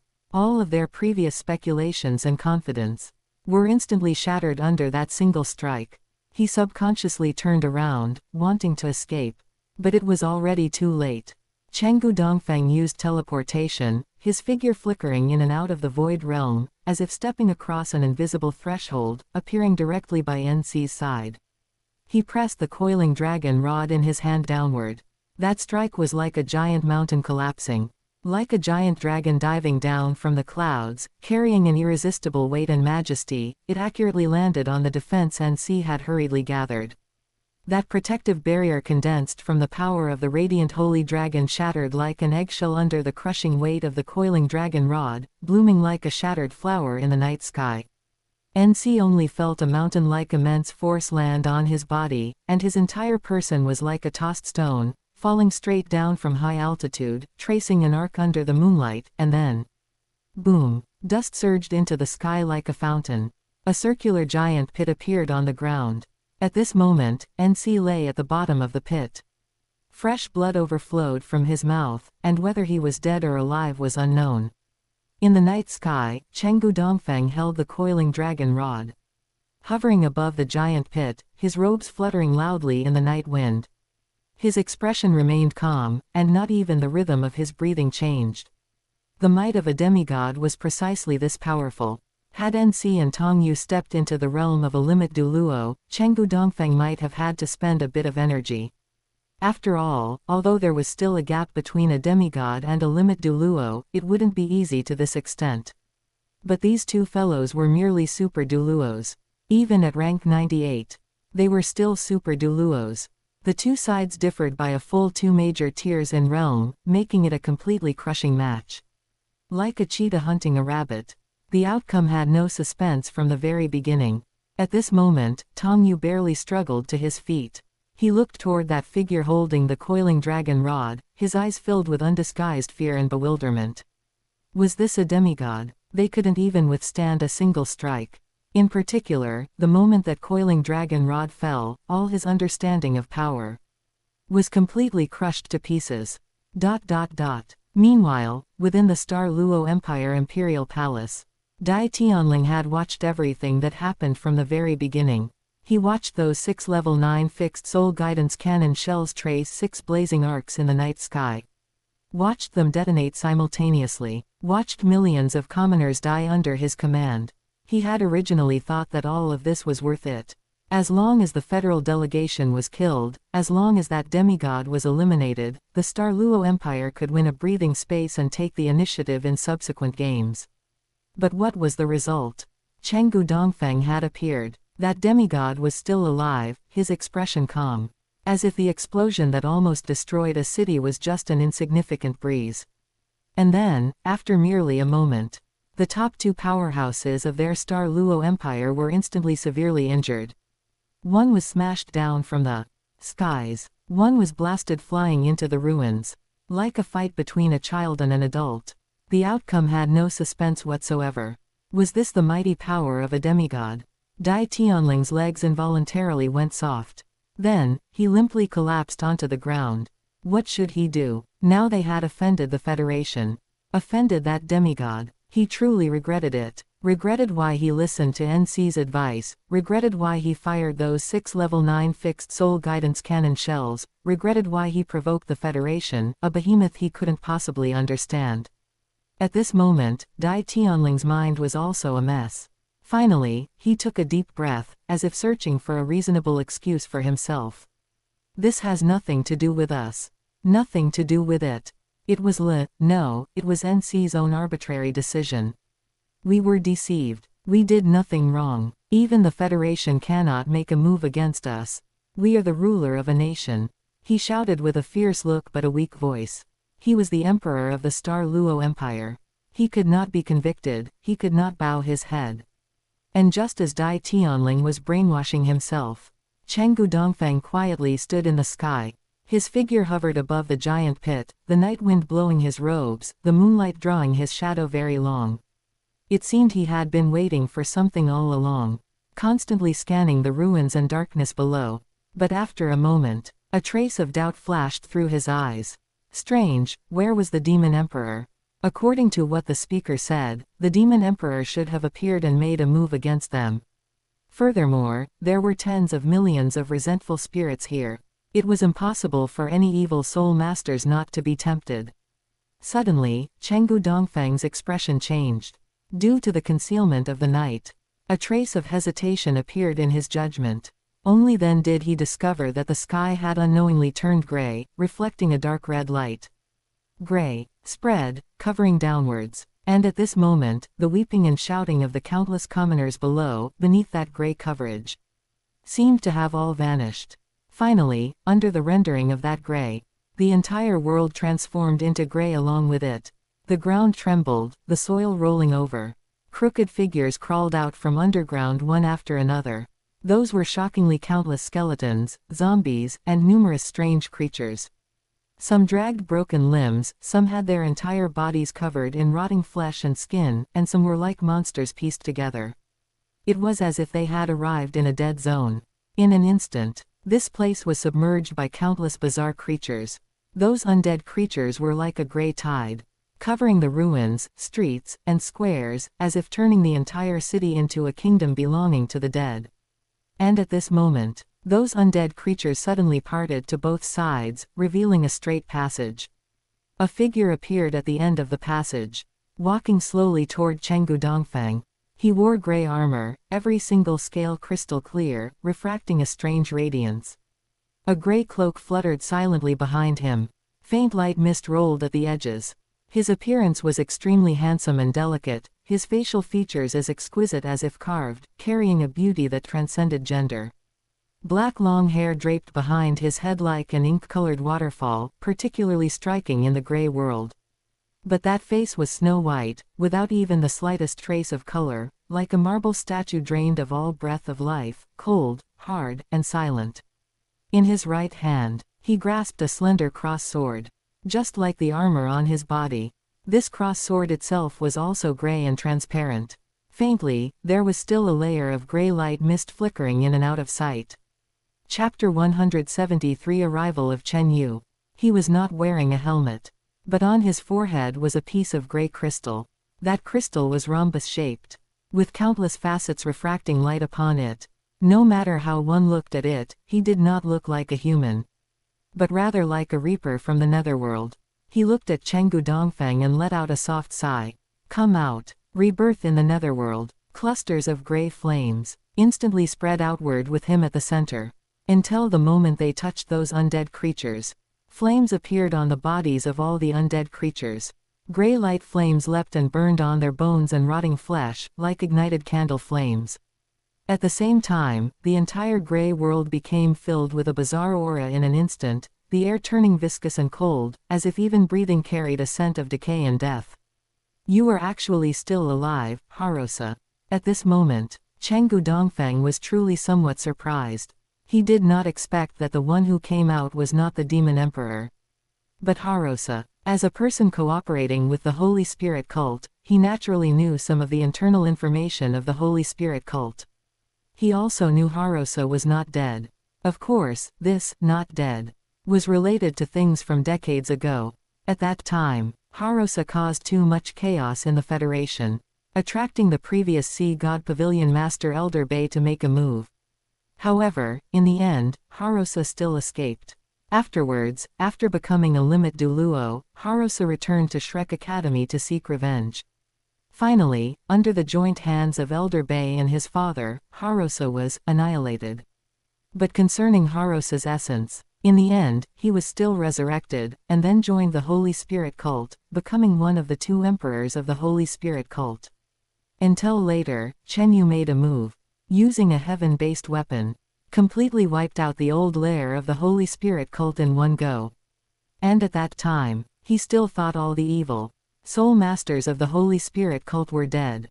As a result, unexpectedly, Chen Yu said yesterday that the Demon Emperor happened not to be in the old lair, so she luckily survived.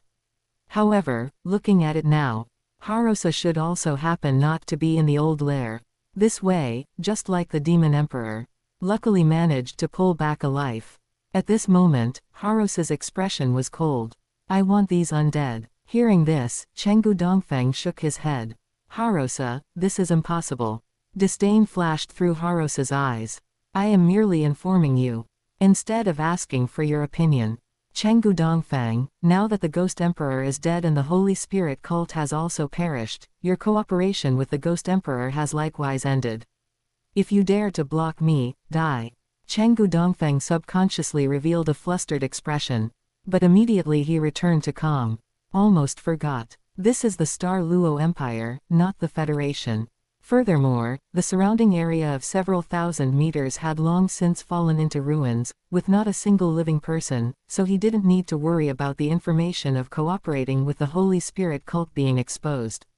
As for the cooperation in Harosa's mouth, to be precise, Because of that slap back then by Supreme Elder Long Yeyu, the Spirit Pagoda and Shrek Academy had a falling out. He had sought out the Ghost Emperor for cooperation. But now the Ghost Emperor was dead. The cooperation naturally ended along with it. Harosa could no longer give him face. Let alone, Harosa had once died at the hands of his father. Harosa would not easily let go of this grudge. Just at this moment, an imposing voice rang out. Harosa, we haven't seen each other in over 100 years. Your tone has indeed grown a lot bigger. I'd like to see how you can kill my son. The next moment, Chenggu Dieting's figure emerged from the void realm. The might of a quasi-god erupted. In his hand, he similarly grasped a coiling dragon rod. But unlike the one belonging to Chenggu Dongfang, the coiling dragon rod in his hand shimmered with a faint golden halo throughout. Like ancient wood polished by the years. Containing an even more profound and ancient power. He gently flicked the coiling dragon rod in his hand. Instantly, a true dragon roared and soared into the sky from within the rod. The dragon's roar resounded through the heavens and earth. That giant dragon circled in the air. Then, it dove straight down, shattering this gray world. One could see that gray world shattering inch by inch, revealing the ruins and night sky illuminated by the moonlight. At this moment, Harosa's expression also turned ugly. Chenggu Dieting, why did you also come to the Douluo Continent? Chenggu Dieting snorted coldly. This seat comes whenever he wants, is that any of your business? Saying this, he stopped wasting words. The coiling dragon rod in his hand suddenly danced, carrying the heaviness and mighty momentum of a mountain toward Harosa. A strike right to the head. Harosa's gaze was cold and stern. The Pluto sword in his hand carved out a graceful arc. Gray sword chi soared into the sky, carrying the endless death chi around, meeting the blow falling straight down upon him. This was a place where tens of millions of people had died. And those departed souls were all his nourishment. Therefore, here he could unleash 200% of his power. A mere Chenggu Dieting is not worth worrying about. Boom! Under the collision of both sides' attacks, the entire heavens and earth seemed to shake along with it. That shockwave, like a spreading halo, propagated in all directions, and the ground also trembled. The surviving ruins and collapsed buildings shattered once more in the shockwave, turning into even finer powder. But at this moment, Chenggu Dieting's expression also turned solemn accordingly. Because of those 6 level 9 fixed soul guidance cannon shells, this place had become Harosa's home turf. And with the blessing of home field advantage, he simply couldn't beat Harosa. Even with the cooperation of Dongfeng and Qingfeng, at most, they would perish together. But since Harosa could resurrect, in other words, the three of them would die in vain. Chenggu Dieting's eyes turned fierce. Forget it. Anyway, they were going to die to begin with. Dying at Harosa's hands was the same. But at this moment, a vast might descended. That might was silent, yet it was as if the entire heavens and earth grew quiet at the exact same instant, all sounds of wind, shattering, and even breathing being swallowed by some formless power at that moment. The 4 people present all changed their expressions. Their bodies froze in the exact same instant, as if held down by an invisible giant hand that halted all their movements. The next moment, Chen Yu's figure crossed tens of thousands of li of sea, descending upon the Douluo Continent from the Douluo Continent. His figure emerged in the night sky. Like an existence stepping out of the moonlight, his robes fluttered gently in the breeze, his expression calm and detached. Speaker. Chenggu Dieting and the other 2 said in unison. Harosa also revealed a look of panic. How did this person come here? He had confidence in taking down Chenggu Dieting and the other 2. But he had no confidence in escaping from the hands of a deity. At this moment, the Pluto sword trembled slightly, as if it also felt the unease in its master's heart. At this moment, Chen Yu's expression was calm. An accident happened, therefore, I came over. Without waiting for the 3 of them to ask. Brilliant radiance erupted from all around Chen Yu's body. That light was like the newly risen morning sun, illuminating the entire night sky for an instant. Chapter 174, One punch shatters a plane. The next moment, the world began to spin. Along with Harosa, the 5 of them appeared in a fantastical space. This was a space with neither sky nor earth, resembling a void realm stripped of time and space, where only a soft, source unknown light enveloped everything. Subsequently, the space began to evolve. Everything around them changed abruptly. Like an unfolding scroll, it presented another scene before them. Then, from a bystander's perspective, they saw everything that had happened before. Satellite Bureau. At this moment, it was bustling with activity. Thousands of soul guidance screens lit up simultaneously, broadcasting everything monitored by the thousands of satellites orbiting the entire Douluo Continent. The staff members sat in front of their respective workstations, gazing intently at the screens, the sound of typing keyboards and low murmurs interweaving into a cacophony. At this moment, one of the soul guidance screens suddenly changed. Endless crimson covered the screen.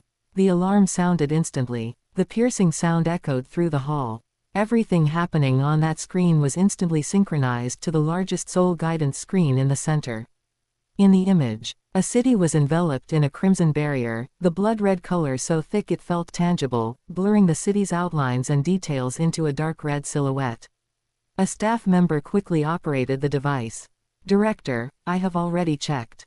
The location shown in this image is Douluo City, the royal capital of the Douluo Continent. But right now, it seems to be covered by some kind of force." The director of the Satellite Bureau immediately stood up. "Report this to the speaker immediately." The staff member replied, "It has already been synchronized over." Then, the image disappeared. The five of them reappeared in that fantastical space. The surrounding void realm restored that soft, source unknown light. At this moment, Chenggu Dongfeng wore a look of astonishment, his gaze shifting away from the dissipated projection and back onto Chen Yu. "What is this?" Chen Yu smiled slightly. "I made a mistake of dogmatism. Previously, I thought the Holy Spirit cult liked to cooperate with major powers, so I assumed the Demon Queen would be in Star Luo. I didn't expect the Holy Spirit cult to be smart for once, directly sacrificing the entire Douluo City. And the Demon Queen intends to use the Blood River God-slaying formation to achieve the status of a deity." His tone was as calm as usual, like analyzing a chess game whose outcome was already sealed, but the information in his words made the expressions of Chenggu Dieting and the other two change slightly. Afterwards, the three of them suddenly understood. No wonder Chen Yu suddenly intervened. It turned out that an accident had happened on the Holy Spirit cult's side. Thus, Chenggu Dongfeng said, "Speaker, what should we do next?" Chen Yu suddenly looked at Harosa. That gaze landed on Harosa, causing Harosa's knees to go soft and forcing him to kneel. And Chen Yu said with a hint of playfulness, "I heard that you have the ability to resurrect. I wonder, after this punch of mine, will you still be able to resurrect?" As he spoke, Chen Yu clenched his right hand into a fist. Harosa looked at that fist. Somewhere in the dark, he had a feeling. That was, if this punch came down, he would truly die. There would be no chance of resurrection again. He opened his mouth. Mian. But it was all too late. Chen Yu threw a punch, anchoring karma and reincarnation. The power of that punch was like a long river of transmigration traversing time and space, precisely locking onto everything about Harosa. His past, his present, his future, and all connections between him and the netherworld. In an instant, Harosa experienced soul flying away and spirit scattering. This punch even traversed endless distance, and slammed into the netherworld. Boom! The netherworld erupted with a heaven-destroying massive earthquake. Following that, countless natural disasters filled the entire netherworld. Gray flames descended from the sky. Silent cracks spread and wound across the ground. Countless undead emitted silent wails. Their bodies shattered and dissipated in the disaster. In merely a moment, the entire netherworld was engulfed by chaos. The order and structure that once belonged to the world of death completely disintegrated under that punch, transforming into a formless, soundless, non-existent void realm. Meanwhile, Chenggu Dieting and the other two watching from the side had blank gazes. Watching the former netherworld turn into nothingness in a split second, only one thought remained in their hearts. One punch shatters a plane. To what extent had Chen Yu's strength truly reached? Afterward, Chen Yu's voice sounded. His tone was calm. "Since the Star Luo Empire wants a war, this speaker shall grant their wish. Order the three great navies to push all the way to Star Luo City for me." I want Dai Tianling to kneel and come out of the city gates to welcome the royal army. Hearing this, Chenggu Dongfeng and the other two quickly replied. Understood. Afterwards, Chen Yu took a step forward, and his figure dissipated. The three of them knew. The speaker had gone to deal with the demon queen. Above that Douluo city covered in crimson, a crisis sufficient to change the continent's pattern was brewing. But since the speaker had already made a move, they no longer needed to worry excessively. The three of them exchanged glances, and Chenggu Dieting said, Let's go. Let's also return to Heilun City first to rendezvous with Secretary Pan, and then. He paused, sweeping his gaze across Star Luo City below. Enter in the identity of the Federal Army.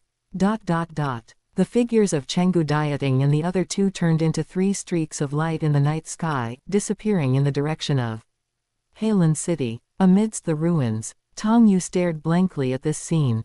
Although he didn't understand why the Federation people were leaving, yet in his heart, he couldn't help but feel a sense of relief. He was still alive. At this moment, Tong Yu never expected that the Federation's strength was actually so terrifying. There was far more than just one demigod. As many as 2 demigods plus 1 quasi-god. And the evil soul masters who appeared later, as well as that federal speaker who made Chenggu Dongfeng and the other 3 submit. Thinking of this, Tong Yu felt a bone-chilling cold. Being able to kill a quasi-god in an extremely short time, just how terrifying was this federal speaker's strength? Peak quasi-god, or the legendary deity. Tong Yu subconsciously took a deep breath, only to find that his breathing was slightly trembling. He muttered to himself, his voice low and hurried. I cannot think anymore. I cannot think anymore. He gasped heavily. Every breath carried the heaviness of surviving a catastrophe, as if crawling back from the edge of an abyss. The more he thought, the more fearful and desperate he felt. Those cognitions he once thought were solid were collapsing inch by inch. The only thing he could do was to stop thinking, stop looking toward that abyss he could not understand. He clenched his teeth, forced himself to turn around, and walked toward the huge deep pit. At the bottom of the pit, NC was still unconscious. Afterwards, Tong Yu carried NC on his back, and walked toward the Star Luo Imperial Palace. Next, Your Majesty would need to solve everything. Tong Yu thought silently in his heart. Chapter 175, The Demon Queen Achieves Divinity. Meanwhile, Douluo City. Chen Yu stood in the firmament, looking down at Douluo City below, which was enveloped by the Blood River God-slaying formation. This royal city of the Douluo Empire had now been swallowed by a thick blood color, as if sinking into an endless dark red ocean. The outline of the city loomed faintly in the bloody light, twisted and blurred, like a painting being devoured by flames. In his perception, there was not a single living person left in the entire Douluo City. Their lives and their soul had already turned into a part of the Blood River God-slaying formation. This sentence had no ambiguity. The Demon Queen was not a human after all. She was a million-year-old deep-sea demon whale king. As for why the Demon Queen was not restricted by the contract set by him and Silver Dragon King, it was mainly because the first-generation sea god Poseidon had taken away the sovereignty of the sea soul beasts. Therefore, Silver Dragon King had no way to represent the sea soul beasts at all, and could only represent the land spirit beasts headed by her. After all, contracts must be reasonable. It was impossible that you had nothing to do with someone, and yet could sign a contract on their behalf.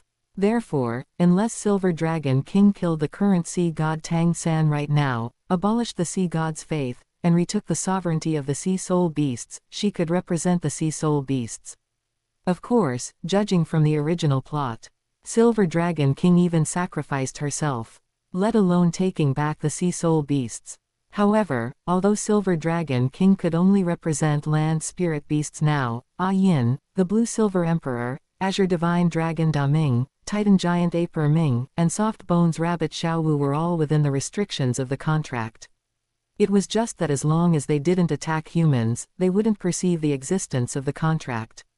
After all, Chen Yu had personally taken action to obscure the fluctuations of the contract. If this could still be perceived, that would truly be outrageous. As for why Yin, the Blue Silver Emperor, hadn't been restricted by the contract before, it was mainly because she hadn't caused any specific harm to humans. After all, she had chosen to sacrifice the golden ancient tree to help Ming achieve divinity, so how could that be considered violating the contract? Even if she subsequently wanted to restrict Ming with a curse. But because Chen Yu arrived early, before she could make a move, she rushed out to face Chen Yu.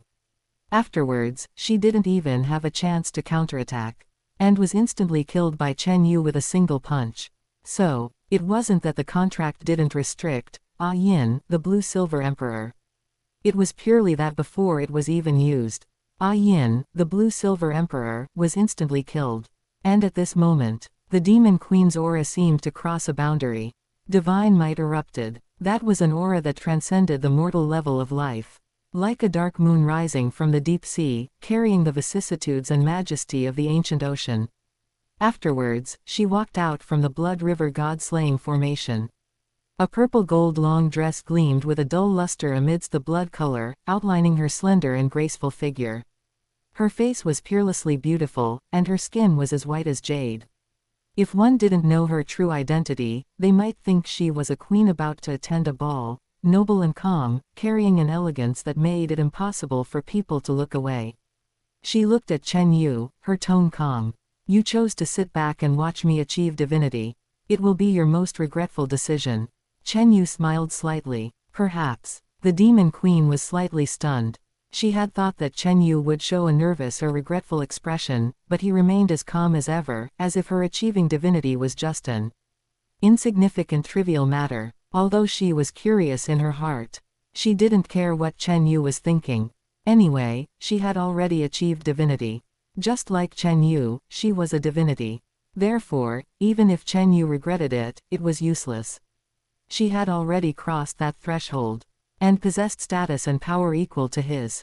Moreover, she was in a very good mood right now. From the look she cast at Chen Yu just now, it was extremely calm. Actually, I should hate all humans. But you were different. You were the only human I don't hate. The demon queen sighed with emotion. Chen Yu was also a bit dumbfounded. No, big sister, what kind of ghost talk are you saying? Isn't this development a bit wrong? What do you mean by, you are the only human I don't hate? But at this moment, the demon queen continued. You wiped out Shrek Academy, Tang Sect, Upper Three Sects, Sea God Island, and even erased the faith of the Sea God. I can tell. You have a grudge with that Sea God Tang San. Coincidentally, I also have a grudge with him. He killed my husband. Chen Yu suddenly understood. It almost scared him to death. So it was this. As the saying goes, the enemy of my enemy is a friend. The demon queen regarded him as being in the same faction. However, it was normal for the demon queen to think this way. After all, as for the forces related to Tang San, he had almost wiped them all out. On the current Douluo Continent, there was no longer any force related to Tang San. Therefore, in the eyes of the demon queen, he was an existence who shared an irreconcilable hatred with Tang San just like her. At this moment, the demon queen looked into Chen Yu's eyes. Since you also hate Tang San, actually, we can cooperate. As long as we sacrifice the entire Douluo plain and become god kings, we can take revenge on Tang San. Hearing this, Chen Yu also sneered. You talked nonsense with me for half a day. Turns out you were plotting this. I thought you really didn't hate me. After all, I am also a human. In response, the demon queen shook her head disapprovingly. Her expression was serious and sincere, as if correcting a fundamental misunderstanding. You are a divinity, and I am a divinity. We are of the same race. As for those humans, they are merely food. Chen Yu's gaze was deep and dark. He looked at the demon queen's face, which carried the joy after achieving divinity and a bit of complacency. And suddenly felt somewhat insipid. He almost forgot. The demon queen originated from spirit beasts after all. There was no such thing as human nature in her brain. At this moment, Chen Yu also lost interest and said faintly, Speak, how do you want to die? The demon queen was dumbfounded. She said with a face of disbelief, You want to make an enemy of me?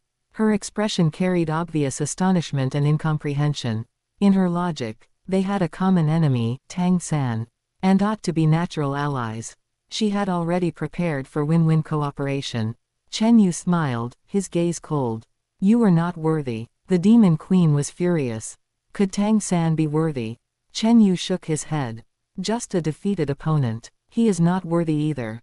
Tang San had long since been completely crippled. The dual god positions shattered. Plagued by faith backlash, unable to turn things around for eternity. Of course he was not worthy. But the demon queen laughed out of anger. She felt that Chen Yu's arrogance had reached an absurd degree. The god realm has long since disappeared. How could you possibly fight against Tang San? Furthermore, Tang San has long been a god king. How could he be something a newly advanced divinity like you can defeat? To this, Chen Yu was too lazy to explain. Since there are no last words, then be on your way.